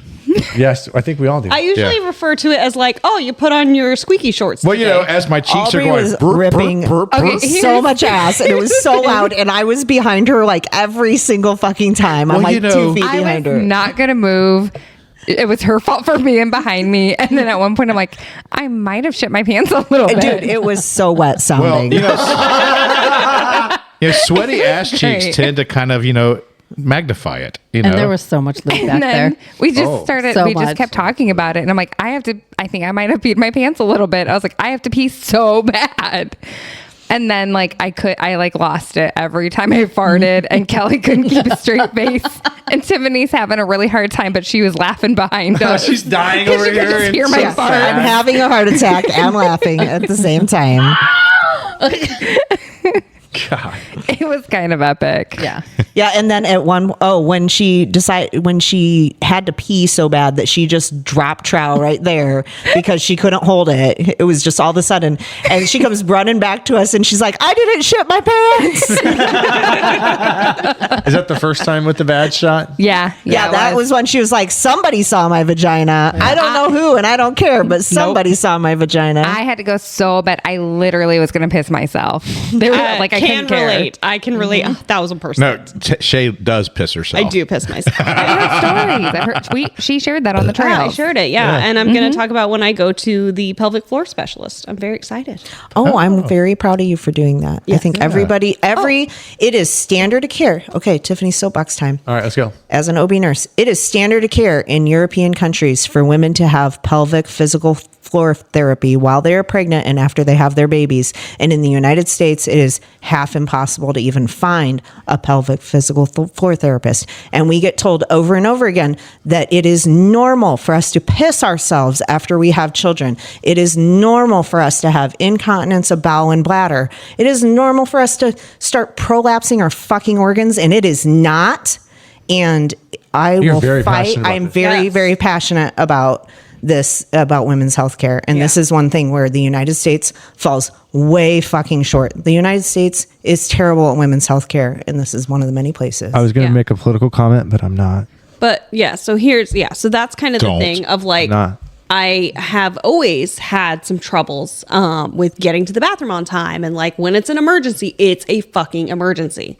And so like, after Bandera, when I, pissed myself several times, it was just like, okay, that's it. I looked Every it up sport and- I've been involved in, whether it's been weightlifting, CrossFit, running, all of it. All I ever hear women do is go, "Oh my God, I pee a little bit when I jump rope or whatever." And I'm like, it's not normal. Like they all like brush it off like it's normal, or try to be supportive of each other like it's normal. But Wait, it's not jumping normal. jacks. I used to not love normal? It when is my kids were little. 100% not normal Learn for you to something piss every yourself day. when you do a jumping jack. Let's No. see, that's weird. You When my pee kids yourself were when you little, jump I used to Not tickle them until necessarily. I they just peed have to hold themselves. it, make sure I don't.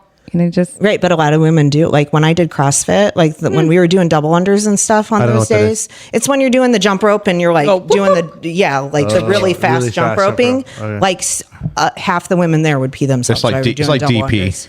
Yeah. I don't know what he's. What do you Hit that fucking button. Come on, Joe. I love that it's Chris Perry. I don't know. Somehow makes it better. Because Chris Perry's known to making a comment here or there. We need a come on Chris button too. Why do you need to come on Chris? Maybe Chris needs to come on you. Come on, Joe. Absolutely not. Sorry, Chris. No. I do want to Yeah, do his so- Torchies run though. But thank you for the like support in that, because like I looked it up and I immediately like it was fucking like 3 a.m. when I sent this message to this person. I'm sure And I there's got lots that. of guys that help you support your pelvic floor. That's not how it works at all. Come on, Joe.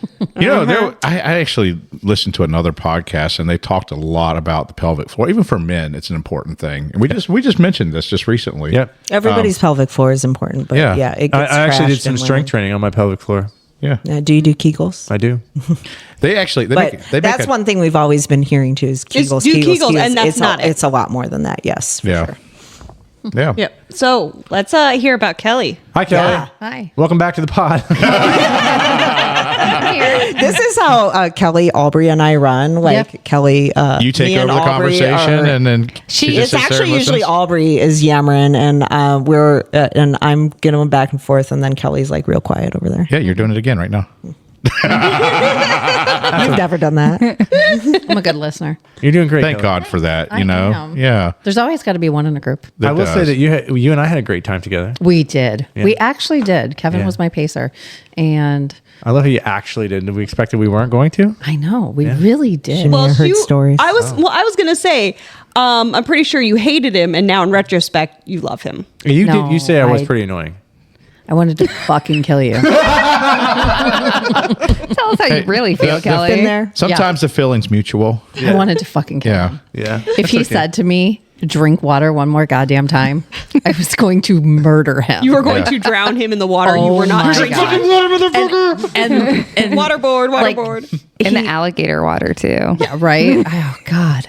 And it was just like, you've got to, he would give me options. He'd say, okay, you have to either run or walk faster. And I go, okay.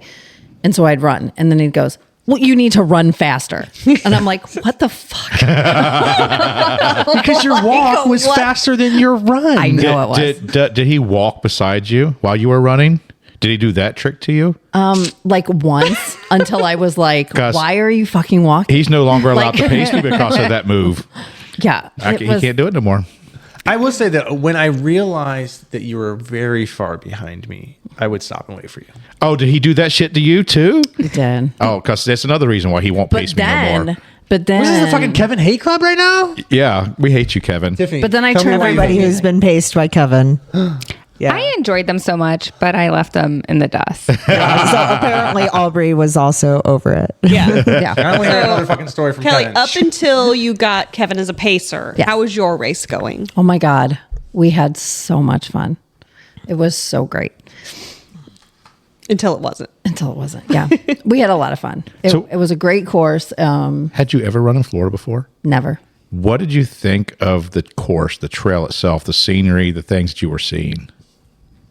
I thought it was great. Yeah. Was it like running through a tropical forest? It to you? was. Like I would look out and it was absolutely gorgeous. For us in the Midwest, I mean, our trails, especially this time of year, is nothing. It's bleak. There's right? no I mean, green. There's no green. There's no anything.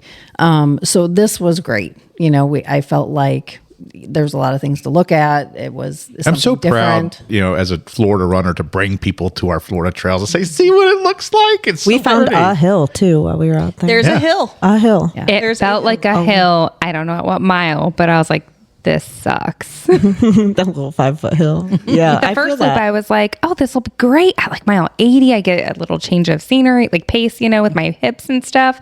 I was like, no, this fucking sucks. I don't like it. Yeah.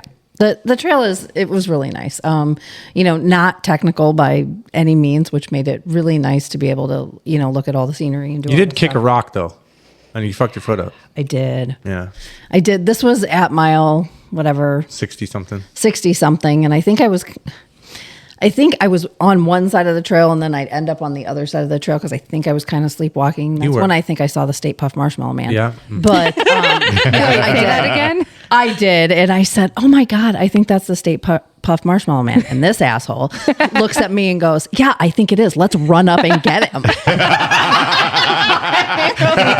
was like, you better hurry up so we can go catch him. I'm like, Yeah. So this was my experience as Kevin with a pacer. Oh, so much. I was like, oh God, like at that point. So yeah. you did get a hallucination. That's great. I did. Did you see the sign that said that tonight this log will be an alligator? I did. The best part was an alligator alley where there were lots of gators. Yeah. And we were walking. This is a funny story. Albrey and I were coming. This might have been loop 2. Mm-hmm. We were walking through and we were coming down Alligator Alley. And I go, God, I really hope that we can see an alligator. And literally, like, I don't know, 5 minutes later. Yeah, not even. We see this alligator. And I go, oh my God, Albrey, here's an alligator. And she goes, is that really for real? And did somebody put that there to scare us? Yeah. And I'm like, I said, I think it's real. And I said, and she goes, no, I think somebody put it there to scare us. And this asshole behind us. No, not me. No, not Kevin. Not this asshole, A different asshole. Yeah. Comes walking up behind us and starts throwing shit at this alligator, and it like whips its head at me and like looks like it's gonna come over. Like, Dead fuck eye that contact. guy. Yeah. Fuck that guy. Yeah. That's so awful. That's stupid. Yes. Yeah. It's actually illegal. Well, to yeah. harass I was just the like, I'm going to wildlife. keep moving because I don't need that thing to get up here. So every time after that, Albrey and I would run through alligator. I picked up my pace so much each loop We on were that. that was like where And going through there at night, like you can see, if you look off, you can see their eyes glow orange. And so we could see, I was Yeah. like, there's a gator, there's a gator, there's a gator. Yeah. Yeah. And I'm sure So there we was would- lots of them in there. Oh yeah. Oh yeah. Probably. Just the ones we saw. There were Yeah. ones we did not If you see. can't see the bottom of water in Florida, you do not swim in it. Period.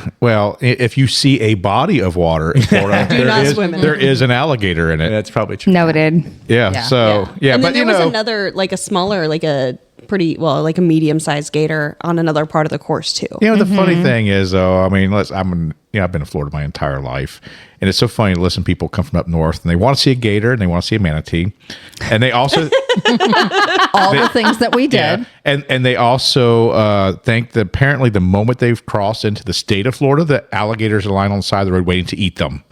You know, so people are like, do you swim in Florida? Yeah, of course I swim there. Are you worried about the alligators? No, I'm not worried about the alligators. I think that was our main conversation coming to Florida was we were scared of what the alligators were going to do to us. Yes, they're going to eat you because they're lined up at the kept state line saying, waiting. The alligators don't fucking care about you. They're just lazy lizards who are just going to look at you. Just don't fuck with them.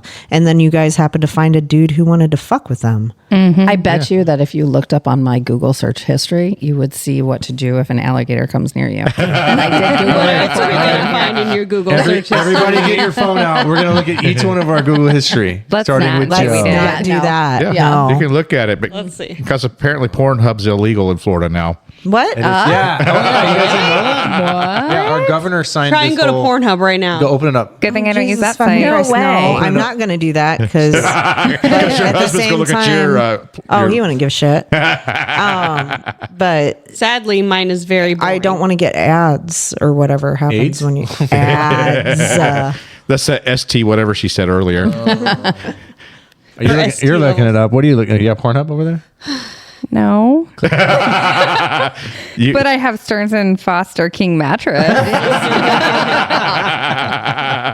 Did you know we 'Cause looked she it up? wants They to- sell it on Amazon. All right, do. here, y'all. Yes, I'm they gonna do. pass around Pornhub so you can read what it says on there.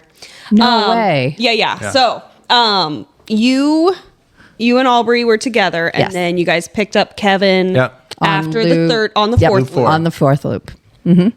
Yep, it was interesting, but we had a lot of fun. Albrey and I had a lot of fun for those. So, had you ever done a race before where you had a pacer other than like these two friends that just kind of hung out with you? I mean, like, you ever utilized a pacer? Never. It's Like different. somebody else. Yeah. Yeah. And the No. hardest thing too is because I asked some really specific questions that really kind of were wish-washy because Yeah. you could tell you'd never had a pacer before. Never. Because there's a lot of different ways to pace someone and it's really dependent on each person. Like Shae likes a specific way to be paced a certain way. I like to be paced a certain Never. way. Mine is never, ever, ever be in front of me. So I am the do it. opposite of that. You did ask that when you did. did with Yeah. us. I did, yes. Yeah. Because I get fucking pissed. Sorry for all my swearing, but it really, I cannot handle when a pacer is in front of me because it just feels like I'm failing. But if you've never had a pacer, like I just had Right. these recent experiences myself Yeah. as I'm getting into long distances, you don't really know what you need until, Right. and now there's another thing you just learned what you do or do not like out of a pacer, or you know, Yeah, because you've only been stuck with me. yeah. not stuck. Well, not stuck, but you know her so well too. And it's different when you're friends versus somebody who's pacing you that you may not necessarily know. Right. Because that certainly does change things. And you did say, the thing that I need from you is I need for you to communicate with me. Yes. Yep. I didn't know what I needed to communicate. Yeah. So for me, it was like, I don't know. Yeah, I don't Just know. tell me what to do. So now, But now I'm- you've learned like, hey, I need this from a pacer. Right. But see, here's the thing. I'm okay. So Albrey knows That's what this. she does when she starts negotiating. I do. I was going to say, here's the thing is, I negotiate a lot. I probably should have been a lawyer, but when I get into situations like that, and Albrey knows as a pacer, I tell you to tell me what to do, but it doesn't necessarily mean that I'm going to do what you tell me to do. I am going to And try. she lies. You lied to me a lot. Lies like a rug, and What she's lies? bad at it. Oh, yeah. I'm so Like she has a major tell when she lies, and I am really, really bad at lying. I'm pretty sure that at one point. so you'd be like, "Did you eat?" Yes. Yeah. That's so right away. Yeah, and then you dry heave just to get away from me. I'm pretty sure. It's yeah, you're like, Probably. I this did. guy's fucking annoying. So yeah, I think at one point he was asking me he's like, "Did you drink your electrolytes?" I'm like, "Mm-hmm." Oh, that's a lie. Yeah, so lie. But yeah, I am very good at, even if I see, so I have to find somebody who really understands me, because I can negotiate my way out of trying to do something if I ask you enough, because then you get tired of me. You're like, fucking fine. So it's like I have pacing zero a small tolerance for child. that. yeah. It is like pacing a toddler. So and I am like, I think I used this line on Albrey at Boonville, and I was like, I asked her 10 times. I was like, "Can I have 5 minutes, just 5 minutes to sit down?" And she kept telling me no. And I'm like, okay, there's got to be another way to get into her. I mean, really, there's got to be another way to get my way here. And I was like, if you give me 5 minutes, I promise I will do anything you tell me. And then who lied? And then Albrey lied to me and told me I How could the have. tables turn. It was. And she said, and it was the last aid station. She said, "Fine, it's the last aid station. You can have 5 minutes." And I pull up to the aid station. It's completely packed up. And Albrey had said, "Is there a place for her to sit down?" And the guy looks and said no. And I could have died. I think my soul died inside of me at that moment. You did sit for 2 hot seconds on his Lap. Rubbermaid on his container. lap. Yeah, I would have. I don't think he would have wanted you to. I was like sit so for a much lube. second. Tupperware Yeah. container that I got to sit on for 2 minutes, because that was it. And when we left the aid station, I looked back at Albrey and I said, "You lied to me. You said I could have 5 minutes." I'm dying because you have held on to that story for months. On her deathbed. Welcome Albrey's to gonna visit. welcome to She's gonna Where's be the like, Finish "You fucking lied podcast. to me." Yeah. I was like, "You lied to me. You told me that I could have 5 minutes." And she's like, We're here to drag all the secrets out of you. that was it. That was the So most. Kevin, you have to lie to her, and then she'll do what you want. Well, one moment I Right. thought was very amusing. She kept asking me to do trail math for her. I did. She's like, "So I what's was the like, math?" the math is not mathing What's here. the You math? guys keep telling me. For a whole loop, 16 point whatever miles. She goes, "I don't understand this." I go, "Kelly, I'm telling you, I don't care. This is what my watch is saying, and we're Because doing you this." had the death trap watch. And it was Fucking bullshit. worked. God. Yeah, she was sitting there and she's going, what's the math? What's the math?" So I'm like, "All right, let me do the math." And then I didn't say anything after, and we go for a little bit. We go for a little bit. She's like, "So that's it? You got nothing for me?" I did say that. I was like, so what's the answer to this? I'm like, this just is not making sense. None of this math makes any sense to me. She's right like, now. "Don't make me keep going if there's no way I'm going to finish." I think that what I originally had said to him was, I go, "Okay, let's get fucking real here." I heard that Did you? a few times before I left you guys. Yeah. I was like, all right, it's time to get serious now. So if I don't have any chance at this, I need you to fucking tell me right now. Like, we negotiated back and forth We for did. a long time. For a long time. Is negotiation like your called middle a- name? It is. It should be. Yeah. Then So you guys you were- called a lifeline. We did. So you were more did pull interested two in getting a lifelines. PR distance than you were finishing. I mean, If you had asked her that a week ago, she wanted 100 miles. She wanted did. a buckle. yeah. Yeah, I talk think- about that PR though. Yeah. Oh, I did. But Yeah, you what did, what girl. went wrong though that goal changed for you? Like what happened at the race? Because we're talking about like Kevin pacing you, but what happened that things That's started what shutting went down? wrong. Kevin paced her. That's No, No. because what went wrong before that. My lap 2 is when it all started. Yeah. Just everything. I couldn't get anything down. I didn't even fill up my pack of water or electrolytes at all on the second loop. Oh, you can't run a Florida without water. yeah. No, Nothing. we got to aid station 2, and I was like, "Where you at?" She's like, "Oh, I don't even know." Yeah. and she was pretty dry, and Yeah. I'm like, "You went this far?"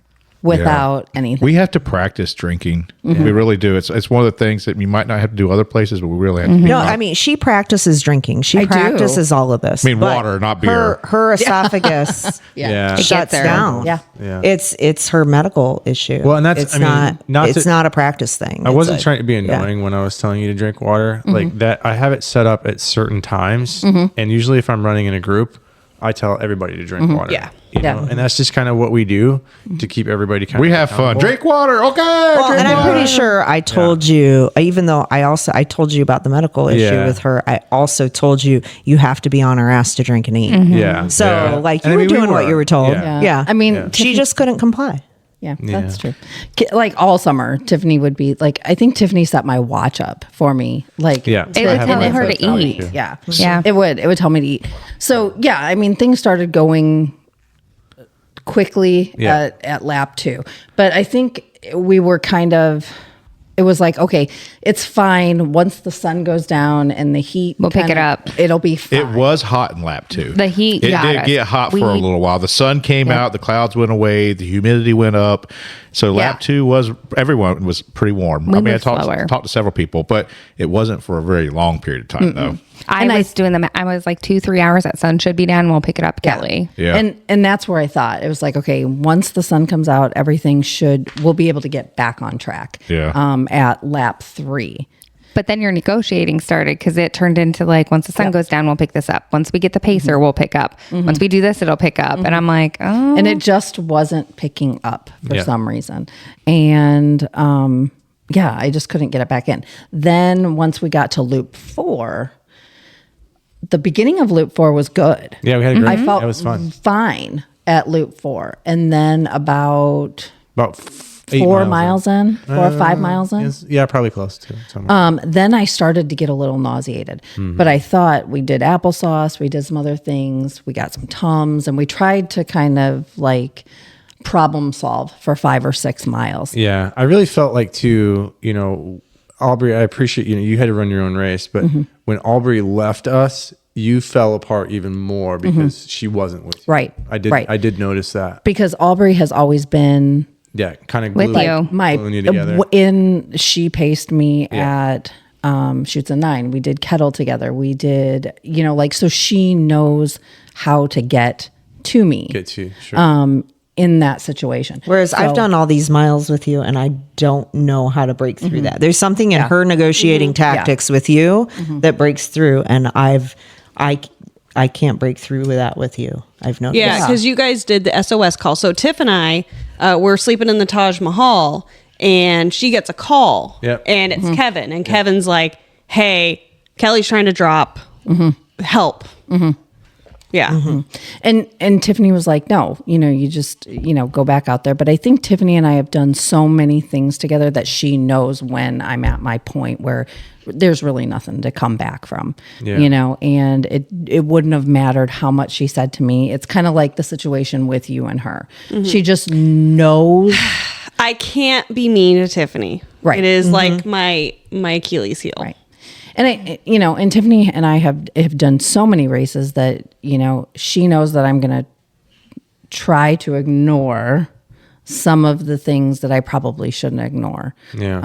That goes back to that communication thing we were talking Right. about. Right. And, in Albrey's situation, like I said, she has paced me in like the darkest spots.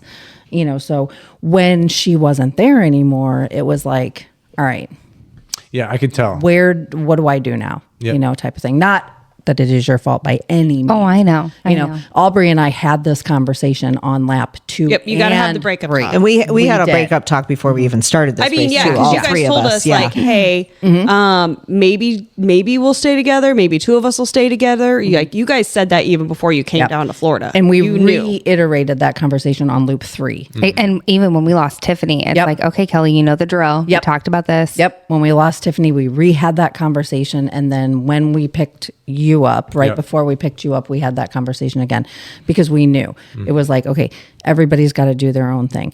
And Albrey and I had a really big conversation about how important this 100 was to us for many different reasons. And so that's what brought up the conversation about we all had to run our own race. So we knew that might happen.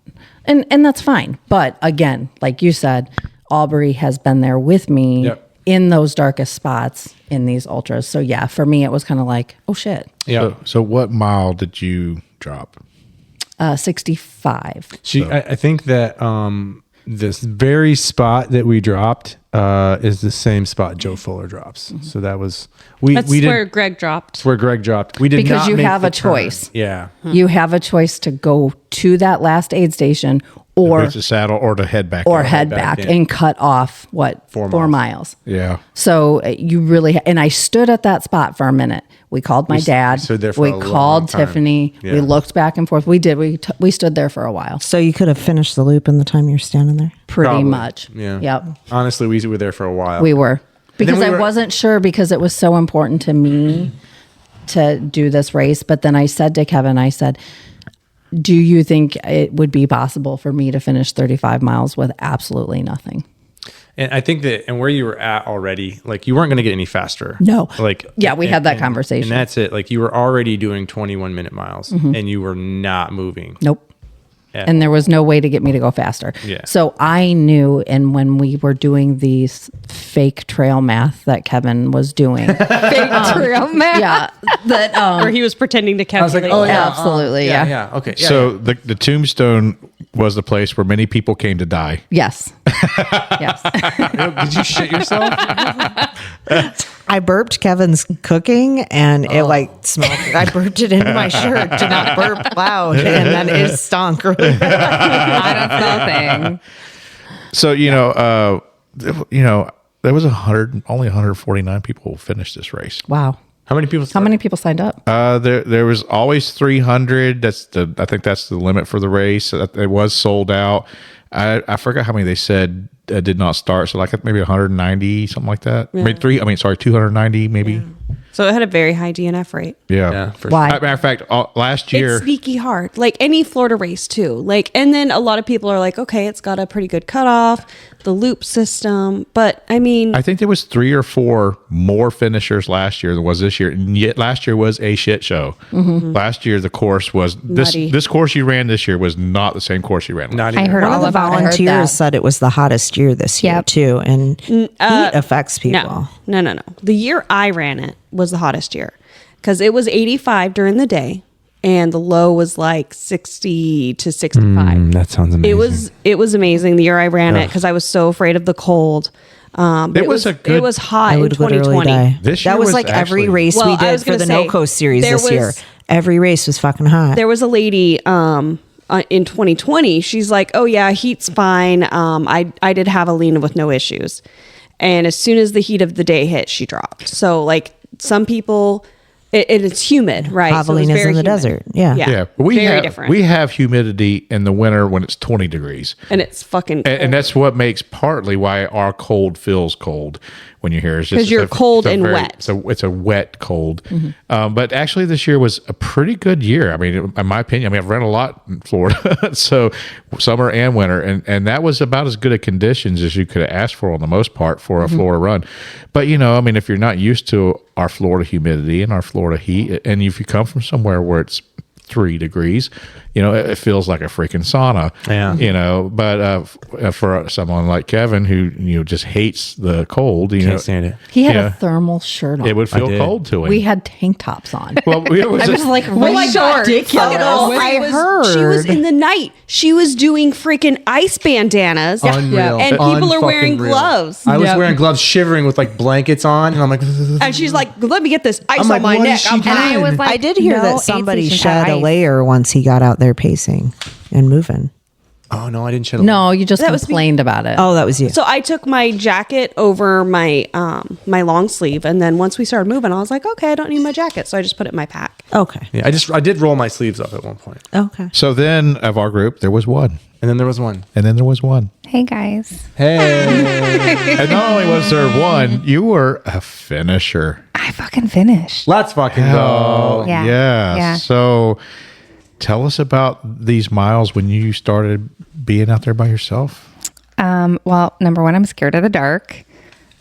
So when What do you? Yeah, scared of so the dark? I felt bad because she was like, I'm scared of the dark. You can't fucking leave me. And Oh then shit! And then she I left. left.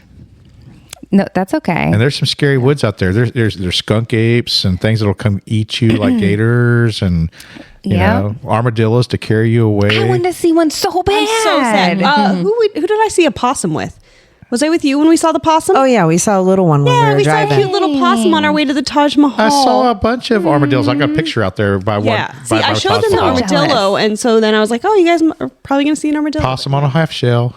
Turtle power. But yeah, everything Tiffany and Kelly already kind of talked about, the loops, but when I made the conscious decision, I tried to stay in front of them, thinking it would motivate her to keep moving a little bit. Once I realized she couldn't, I had to make the decision to just book it. I didn't even say bye because I didn't have the heart to do it, to have the hard breakup because we had already talked about it. I was like, I just got to go. And hopefully they're behind me. And I was yelling at other runners with headlights. I was like, is that you, Kelly? And they're like, it's not Kelly. I was like, okay. It's like, I lost my best friend out here. And then she gets Alligator back, ate her. I get back to the Taj Mahal first, and she comes in. She goes, "What the shit?" Because I'm sitting there. I know. I was like, oh, fuck. I was like, what the hell? I did get some good pictures of you puking though. I know you did. Okay, back to Albrey. We love. But yeah, I had this death trap watch on my hand. Okay, so I think it was Thursday night, or either Wednesday or Thursday night. Oh, because it was after we recorded the podcast on Wednesday. So we went back to my house, and y'all three are like, you've got this fucking notebook, and you're like the lady in the meme looking at all the math shit and doing and you're like, if we do this for this, and then if we do this for 20 miles at this pace, and then 20 miles at this pace, and then 20 miles at this pace, and like y'all are creating this like elaborate thing, and I'm just like, okay. It's like That was Albrey. Yeah, not I'm us. saying. It's like a And Shae spreadsheet. No, this was something else. It's the same thing. It was just on paper. You It was use very similar. You yes. use it as a way. I've seen to, a Shae spreadsheet, and it It's was just just a on way. paper. Remember, It's just a way to that manage came your from stress. you.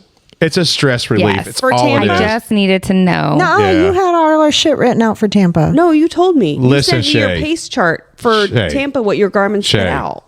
Shae. I love this so much. She's using it the same reason why you use your spreadsheets is to manage your stress. Whether it's Yeah. completely different or not, it's the same purpose. The trying to control the uncontrollables. Yes. And how did that make Exactly. you And- feel? But she had a I'm- backup in her trail vest. I'm very adaptable and flexible in everything that How I do. flexible are you? Jesus Christ. Come on, Joe. Can you put your feet behind your neck? Not right now. We were going to ask you to do it if you said yes. That's why I said not right now. Good call. But I'm adaptable and flexible with everything that I do. Like if I fail doing something one way, I'm going to readjust plans and try again. And I'm just going to fail better the next time, right? Same goes with running. So it's more of a guideline, right? To know approximately where I'm at and to leave cushion.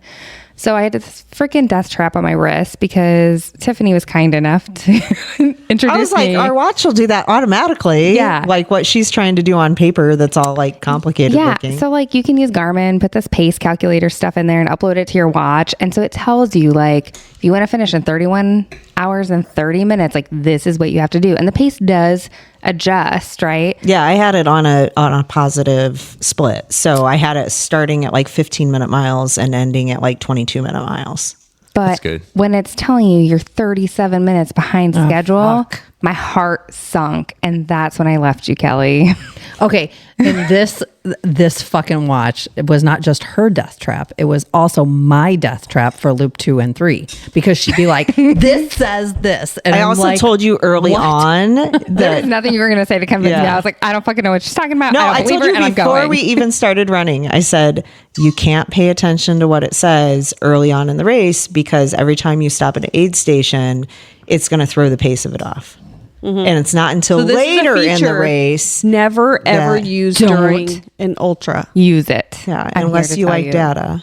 Death trap. Well, I haven't watched. I have not worn my watch since I finished. Now, Shae- I don't want it on me. I don't want it to touch me. I think Now, for people who have real true pace goals, like people who are like, oh, I'm going to sub 24 or whatever, it might be great. I think for Shae may disagree with me Don't because she's the DNF, only it's one that hard. disagrees with me probably on this. But, don't do something you've never done before in the middle of a flipping race. I did it. Shae will disagree because she does it all the flipping time, but she's Shae.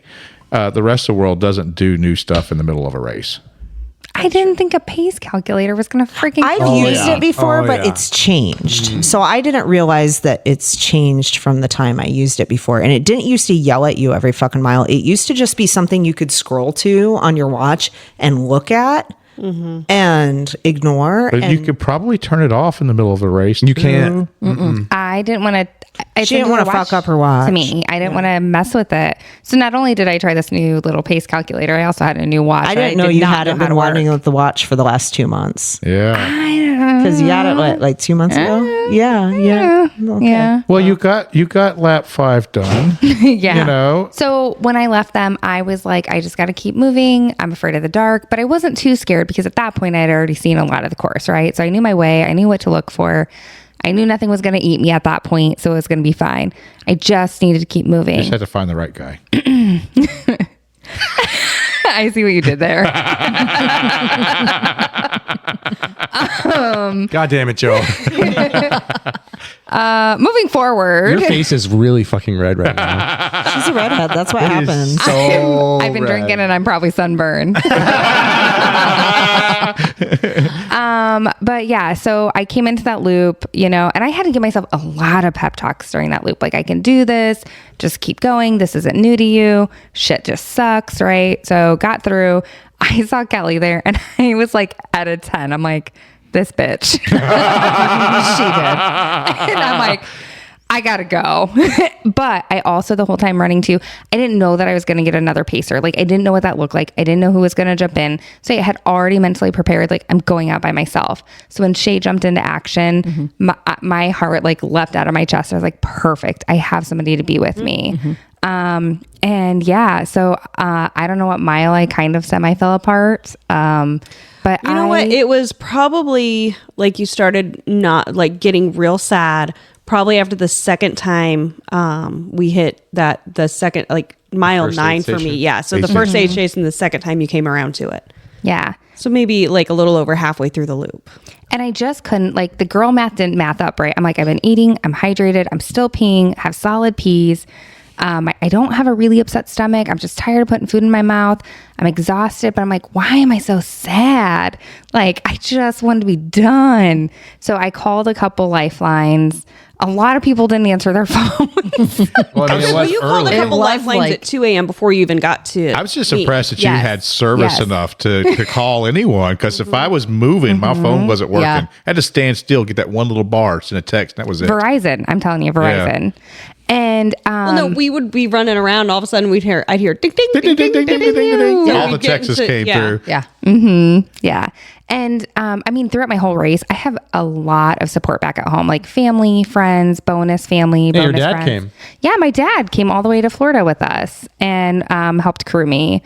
He does it I think for all my Dad had races. had his own little vacation planned out though for himself while he was here. Yeah. Yeah, he was talking about going to the space center and then then going to see a relative. And yeah, so he sounded like he was. He was hanging out with my uncle and my aunt. Yeah. So they're like an hour away going down south. Yeah. So I mean, yeah.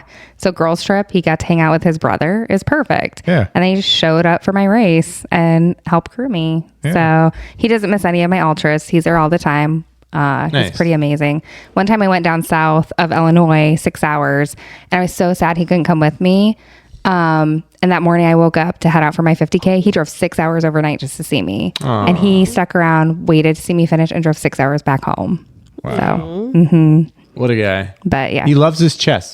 he does. He does. Yeah. He does chess competitions. Like he'll drive to different states and things like that. So he's pretty rad. Yeah. All I know, the first time I saw him is he was playing chess with himself on a chessboard. Yeah. On a And tiny his little tiny chessboard. chessboard in his hand.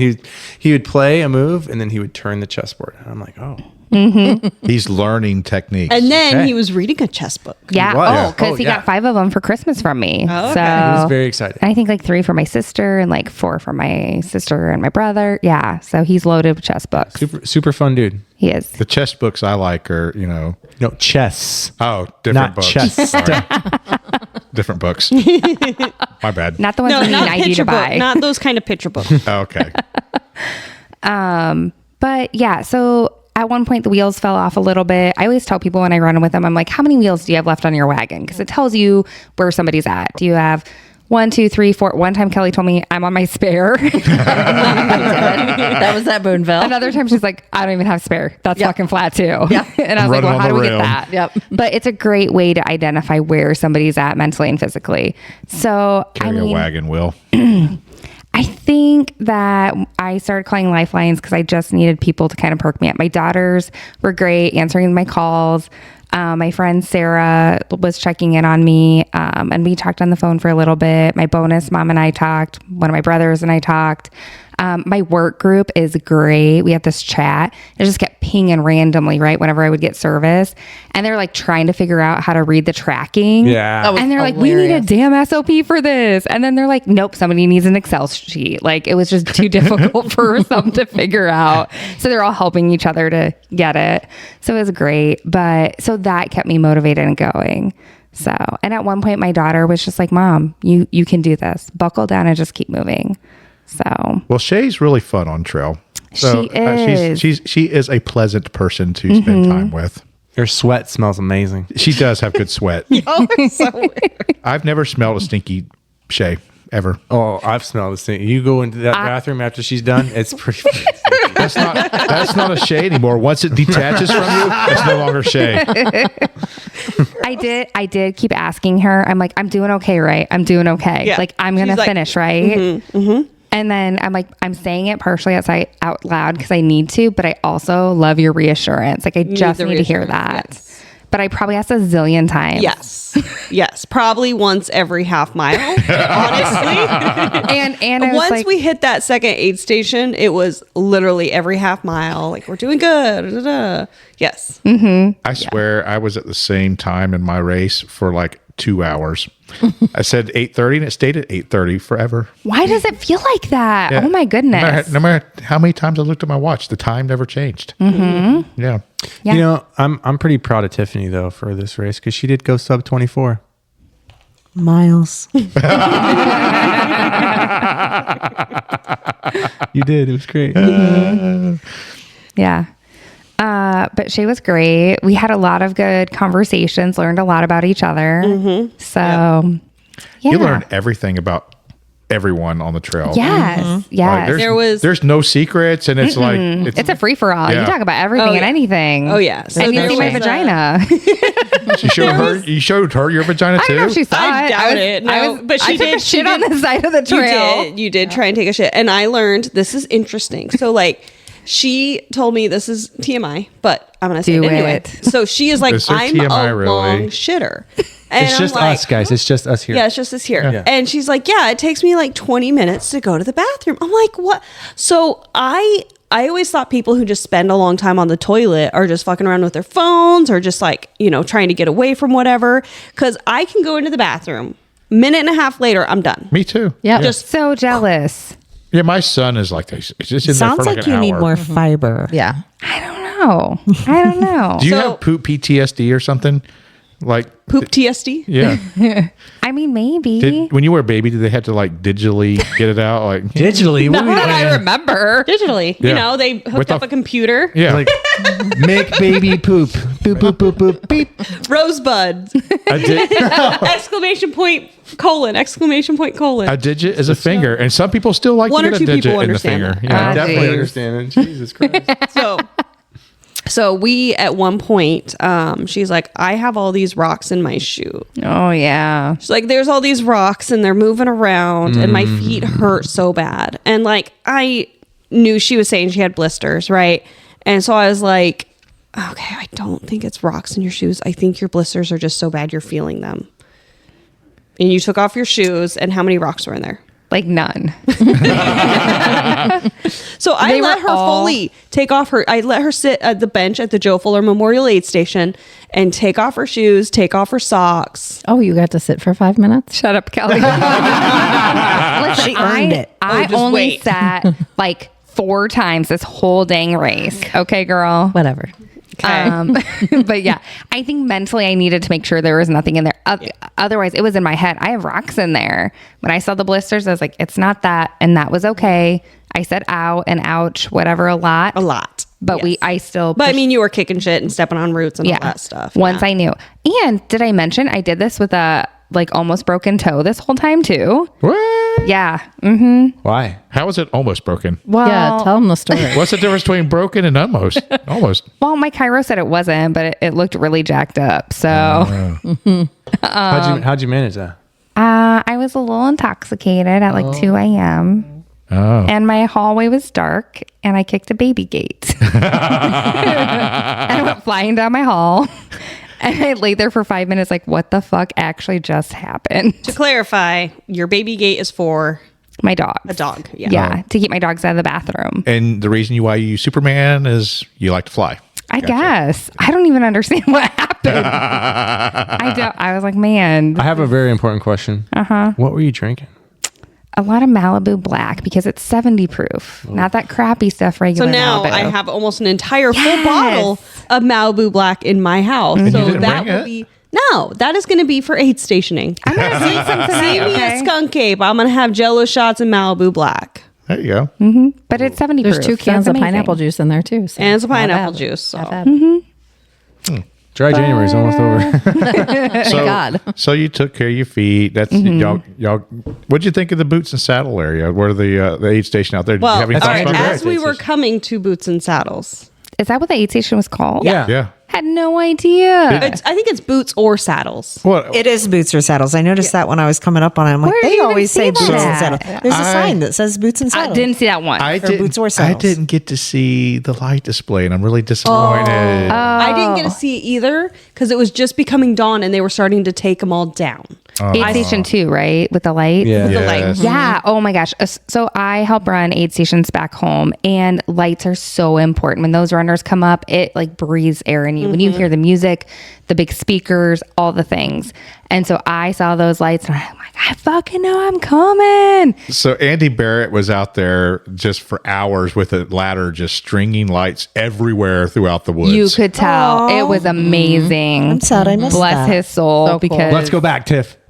Let's go run it right now. Good. The lights are gone though. Yeah. I'll fucking shine a light out there for you. next I year. don't think that's going to be the. Oh, next year. Next year. But yeah, so that aid station was amazing. Yeah, that it's like I can imagine it was like a Christmas party or something. I mean, I it's saw like pictures of it everywhere. It was I remember purple, green, red lights. There were some multicolor, some white ones. He outdid it. I mean, it's more than last year for sure. wow. Oh yeah, there's a whole thread of it. So like as soon as you turn in by the porta potties, it was lit. You could see So exactly. and on the right hand side there was like a box of lights. I don't know why it was like that wrapped around the trees.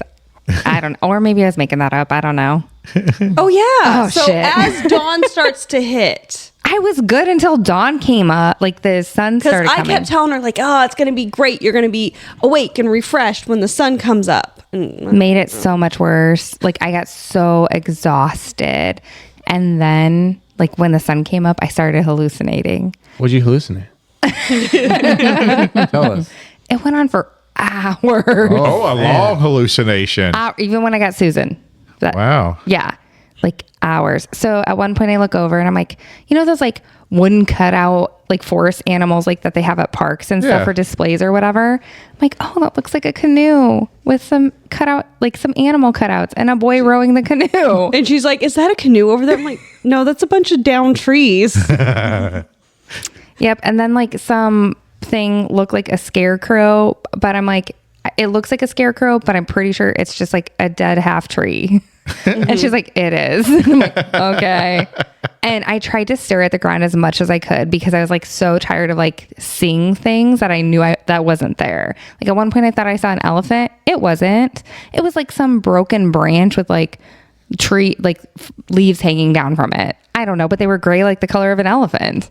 So after our wonderful long nap, Tiffany and I had some breakfast and chilled, and then we got Oh, wait, you had breakfast? to What the fuck? we had Yeah, I came bacon. out of the bedroom and Joe's head popped up and he was like, "You want some eggs and bacon?" And I'm like, "Yeah, I fucking do." Dang. So we had bacon and eggs and pancakes. and Oh, that had must have been so little lovely. breakfast, Yeah. And then we head to the aid station because we're like, Yeah. okay, we know you got some time left, and we got there and we got to see you come back into the aid station. and back out. Yes. Well, yeah. before we get there, we have to talk about your bathroom situation. I thought you said we were going to talk about her vagina. No. So I did poop a little bit on the side of the trail, right? A little. But we're going. And I'm like, man, at one point I'm like, I think my stomach's upset and I need to try to poop again. I don't know what it was. All of a sudden my butt got gun shy and couldn't do it in front of people. I don't know. After showing her vagina for 24 hours. Yeah. Well, she's like, there was a person, and she's like, okay, we'll wait till they go forward, and then I'll try and poop. And then she drops trout and looks over, and then there's another person in their pacer coming up. So she's like, okay, let's just go. Yeah. Pooping's a different ball game. I'll pee in front of anybody, but pooping, you know. So we get to the bathroom. It's like the ones right before boots or saddles. Yeah, Okay. right there at the little. Like tiny- 3 porta potties in a line. Yeah. Yeah. Well, and then she's also squeezing her cheeks, being like, I don't know if I can make it. We can literally see the Oh, porta no. potties. Yeah, I booked it and I was like, here's my water bottles. I got to go. And I was watching my clock to make sure I wasn't in there for too long. But I feel so bad for whoever else was around me. I am moaning like, just like you can picture in your head. I'm like, oh my God, am I done shitting yet? Are we done? It wasn't a shit you could pinch off. Like it just kept coming. And I felt like I birthed a child. Oh my God. That shit was so piled up. It looked like I would have bet it was like 9 pounds, and my son was 9.5. I'm like, I birthed a child out of my butthole. It's called a butthole baby. Oh my God, it was so bad. She came out of the porta potty and I'm there and she's like, at one point I asked, are you okay in there? Yeah. And then she goes out and she's like, I just birthed a poop baby or whatever Yeah, in the toilet. And one of the volunteers had gone to the bathroom at the same time, and I think he was just like around there and he says, was that the crying that I heard? We're like, is that what I heard crying?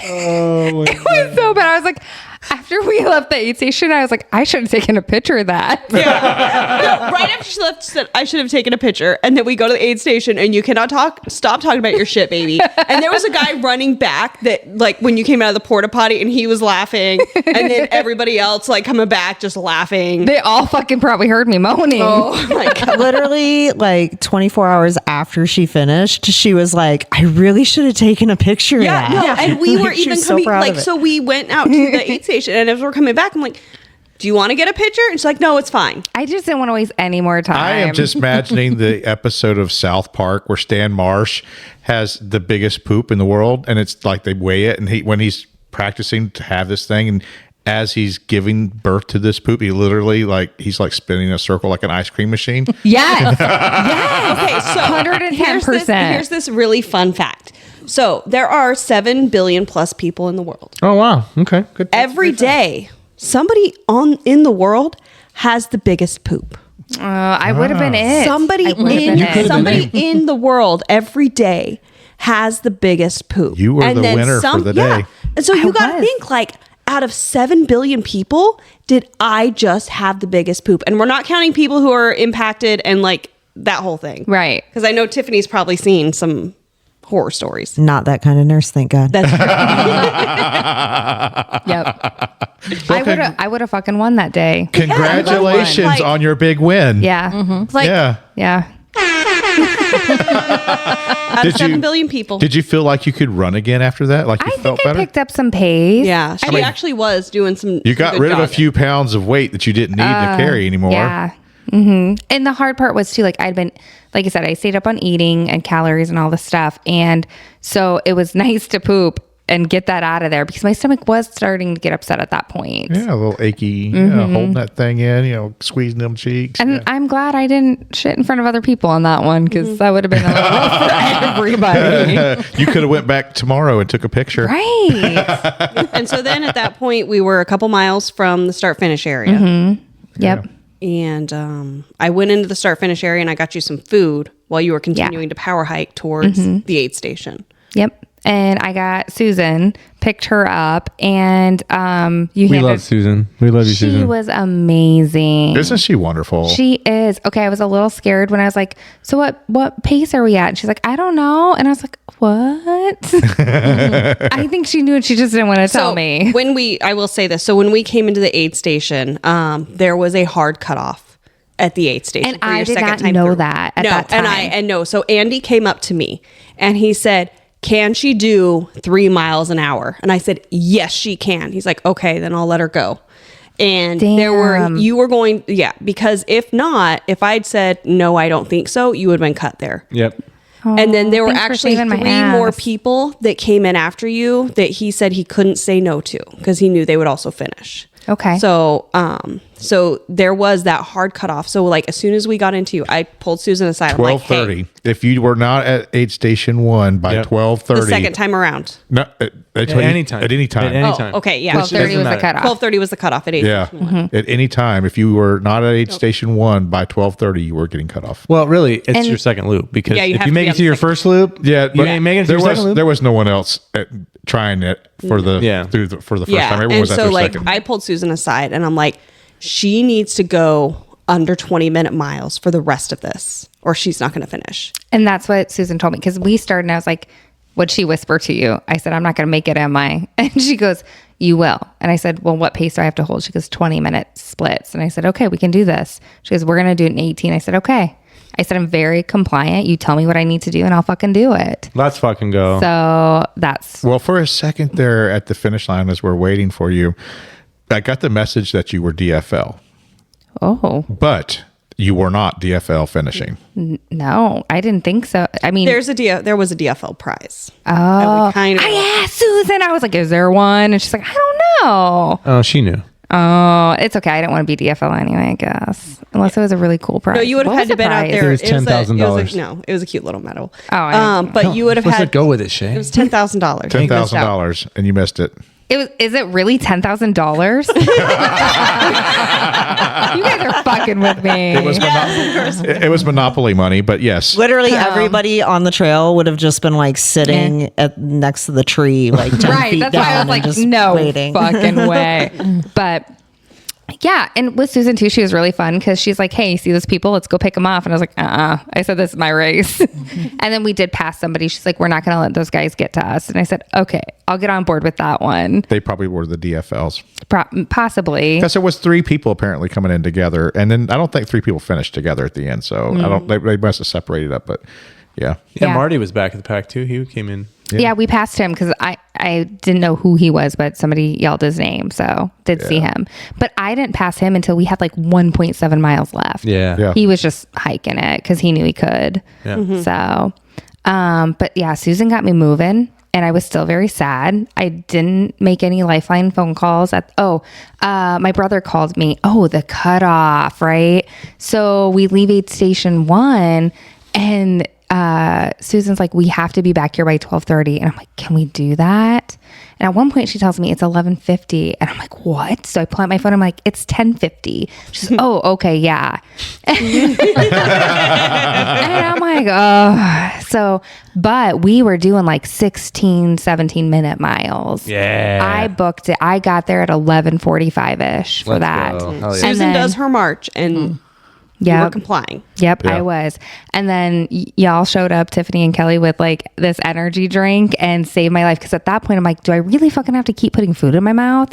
Like, I just need caffeine. You drank a big bit of that too. Yeah. I was And proud I of you. think you filled up your bottles with I it, did. too. I filled up my water bottle with it. I dumped that crap out and put that in there and chugged what I could. And I was like, I gotta go. So, and then we were single digits, and that's what kept me moving. And getting from aid station 1 to aid station 2 is the longest fucking stretch ever. I mean, it's really not. It's like 4 miles. It is though. I'm like, why am we still at mile 2? And so this death trap also on my wrist, right? It didn't tell me what mile I was at until it pinged per mile. So I didn't know where I was at. And I thought, because at one point I had this like map GPS thing pop up, and Kevin and Tiffany jumped in to help me because it was newer to me. And I just thought we push buttons, right? So my miles were ahead. And but after looking at my Strava, I wasn't ahead, and I really did 103 damn miles. So I don't know where the bonus miles came from because I did not get lost. Probably shitting. So maybe. Yeah, it raised you up a mile, and then you had to climb back down. Right. So, but it was intense. It was really good. I was pep talking myself like, I'm gonna fucking make it no matter what. Like, I've come this far. They're gonna have to take my damn bib away and drag me off this course. Let's fucking go. Well, you freaking did make it. So And when we talked, Kelly and Tiffany, our goal was 31 hours and 30 minutes, and I came in at 31 hours and 22 fucking minutes. heck yeah. So what was it like coming into the finish line? Well, I cried like a freaking baby because I don't know what. So like I did cry with Shae at like mile 80. Like I got a 5-minute breakdown and she held me while I cried, and I didn't cry again. And then with Susan, I'm like, I just feel like I have to cry. And she's like, so do it, honey. And I'm like, I just don't feel like I can, but I need to. And I was like, I'm just sad and I don't know why. So I'm still having this fucking pity party. But so she finally, we had 2 miles left. She goes, save it for the finish. Don't cry on me now. Save it for the finish. Suck it up, basically. And I was like, okay. And I sucked it up and I crossed that line, and I was good until I saw the lady holding the belt buckle. That's Amy, Yeah. one of the race directors. When I saw her, I just freaking lost it. Yeah. So I have a really good video of that. It you was did. nice. Thank you for that. It was amazing. I love a good finish line sob. Oh my God. it's my It was, favorite. I cried like a child. Like And I will tell you, one of our local race, he's like a running legend around Florida. Michael Alberts was out there, and he had this fancy new telephoto lens he's just been talking about wanting to use. He's got some really good pictures of you. I can't So wait. when they come out, be looking. We'll let you know. But I know he's got some fantastic pictures of you at the finish line. Oh, well, then because when I was going, I had trucking poles. Yeah. So I saw Kelly and Tiffany, and I just threw those things. I was like, fuck these, right? And so he's like, oh, yeah. He's like, that would look so good with flames in the background and blah, blah, blah. That's very Mike. Yeah, yeah. There's going to be some good race pictures. Mike's got some really good ones. I know I've seen some preview of some of the stuff he's taken. There's going to be some good pictures. Oh man, out he there. was taking a lot of. I pictures. He's gonna have a cannot lot of wait. time to. He's gonna take him a lot of time to go through those. Oh yeah. Yeah. Oh yeah. He's got so much. So, and then also too, like, kudos to my girls. They changed me while you guys held up a blanket. I had no idea what was going on. I just walked around. I thought they just told me. He's like, Joe. Kevin's like, Joe, they're getting ready to change. I'm like, damn, I wanted to see a vagina. Should have been out there running with it. No, but like for a long time, she's like, my vagina hurts. My vagina hurts. So bad. So bad. Did you get chafing? So bad. Kelly told me I had blood in my underwear. Yeah. from Oh my chafing. God. Pretty bad. I've had it. It's rough. Yeah, Yeah. I was, me too. Me at this was my Tampa. first experience with it. It was That's awful. And I lubed so Desitin. much. Desitin, once it happens, Desitin is the only relief. Desitin calmed it Joe. down for me at Hey, mine Kevin. 6 years. thank When's, God. when's the last time you chafed a vagina? It's been a long time since I chafed a vagina. Then you're not doing it right. Yeah. I would say you're doing it wrong if it ends up chafing. Say, wait a There minute. is a moisture and lubricant problem happening. That's fair. Yes. If We'll a save that for a vagina different chafes- podcast. Let me just say too, like there was that torrential downfall with a thunderstorm. Right at the end there, and too, that- yeah. For like hours though. And that I think also saved me to pick up my pace because I was so worried about the sun coming up and me getting Well, overheated you wanted and hot. you wanted it to rain really bad. I literally said a prayer for it to rain. And then the rain came. I did it and it happened and it was amazing and beautiful. Yeah. Well, you finished, and that's what. Yeah. I So the did. changing thing. So you you guys laid her out on a cot. Yep. And then Yeah, I just looked at her and said, I change patients for a living, so just fucking lay down. And yeah, get she's this like done. the best thing. Tiffany's just like, I change quadriplegics all the time. I can change you. Because I was like, do I have to move? Do you need me to lift my butt? Like, what do I have to do? She's like, just lay there. And I was like, okay. And then they just came in clutch with like my hoodie. We all had matching hoodies at the end that we had Floaty gotten. potatoes. Floaty potatoes from when we saw the floaty potatoes, right? all they had was 2XL left in the store. We were like, these are going to be perfect for It was post race. amazing. Amazing. So Nice. So we've got a warm, very funny dry. picture Yeah. of the blanket holding? being Yes. held up. Oh my Yep. God! And your feet at the end. Oh, your feet So, they're Fuck. trash. so if you Yeah, want to they see, compete with my Tampa feet. they do. Yeah. So if you want to see pictures of her feet, we're not going to post them on the socials just because people don't like when those come across their feeds. So you will need to go to our website. Only feats. www.where'sthefinishpodcast.com and you go to the episode link and there will be some foot pictures for those who like to see horror show. If you want to see more, DM Joe. I have a collection. And if you give them money, all proceeds go to this podcast. Right? Also, too, I stole Kevin's like 3-day-old pizza. He ate half of it. Kevin goes walking past her, and she literally, nothing sounded good. We kept going, you want like a burger or a hot dog? She's like, I don't fucking want anything that sounds gross. Kevin goes walking past with half a piece of eating pizza, and she goes, oh shit, you got pizza? I go, give it to her right now. And she ate every I did. bit It of was cold. She and it looked was so gross. happy. I just needed something Besides different. the applesauce. I don't want to see applesauce or PB&J for a while. Nope. And also when I was out there with Shae and Susan, I don't even know why, but I had this baby talk going on like I was a toddler. She was just like, After the race for a little while, you Yeah. were still talking like this. You were like, it's just what your voice is. It's just like, it's like, you're like, it's kind of like when you're talking to a kid and I don't know why I'm talking this way. I don't know either. Well, That's wild. you guys got to experience a really fantastic Florida race. And we fucking know everybody. Yeah. Like there wasn't a stranger out there for us. No, met a everybody knew Craig you and a guys. Greg and a, I don't know. All right, Nicole. so here's I need blind poll. All right, you guys saw Greg with no mustache, and you saw pictures of Greg with mustache. Which looks better? Mustache. All right. Yeah. Mustache. Greg, Mustache, grow Greg. your mustache back. We're gonna start a change.org for your mustache. All right, we need that thing back. GoFundMe. I'm gonna steal all your razors.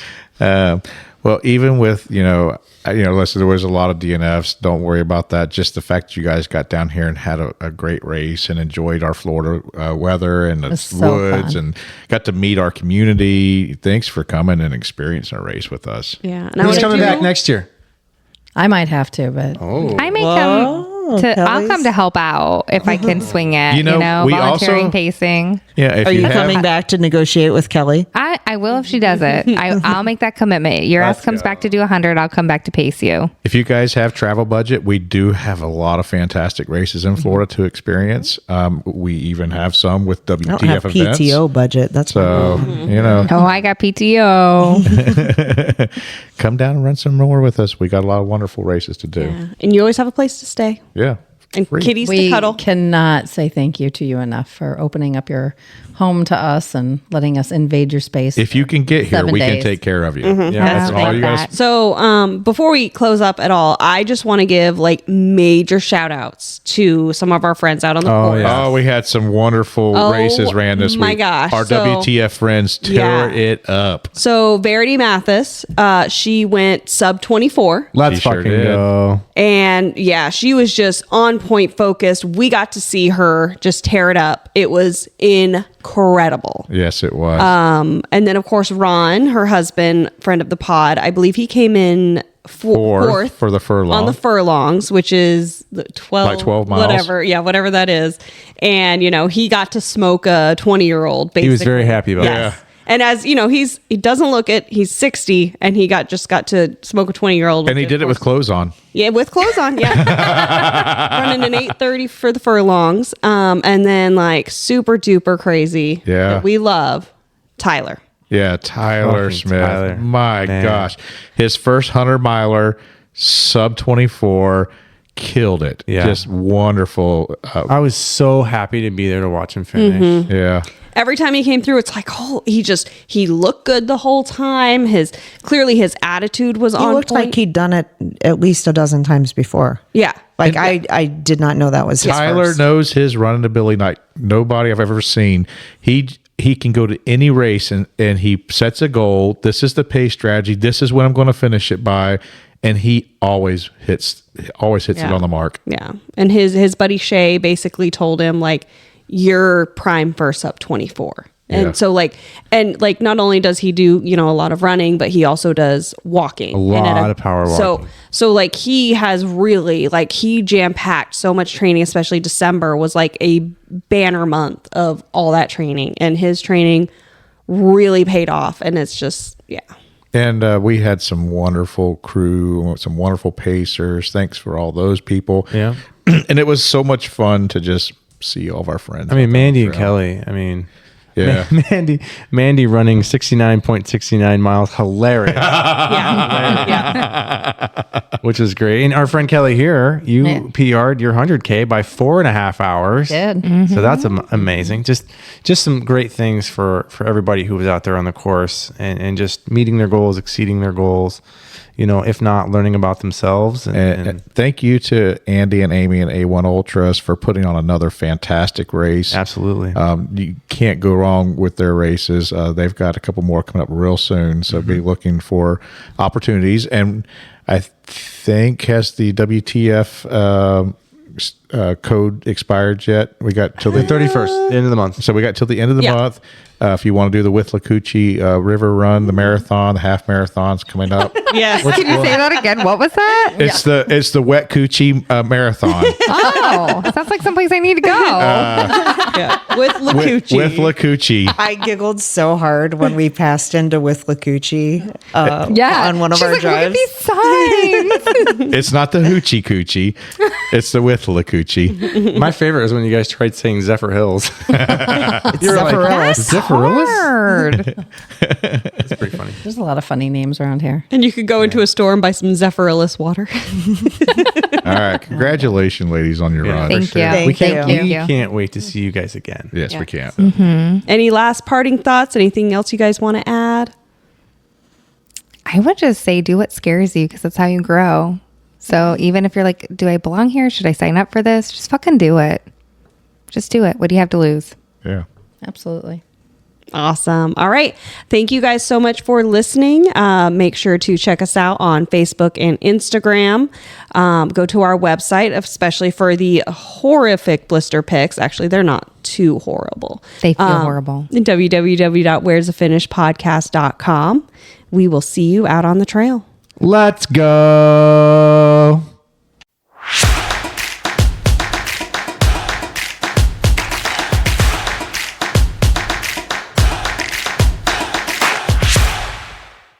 For all weekend long. yeah.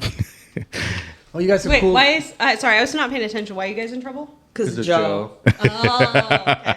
I'm a troublemaker. Body feels These are all my old lotioned and headphones. oiled up. they work? Like everything I touch. So I feel like it. really as shit. So It's between the massage and just being in Florida where there's actually moisture in the air. That's wrong. Too fucking far, bro. what? No, nothing's too far. We're not even recording yet. What are you I talking thought that about? was off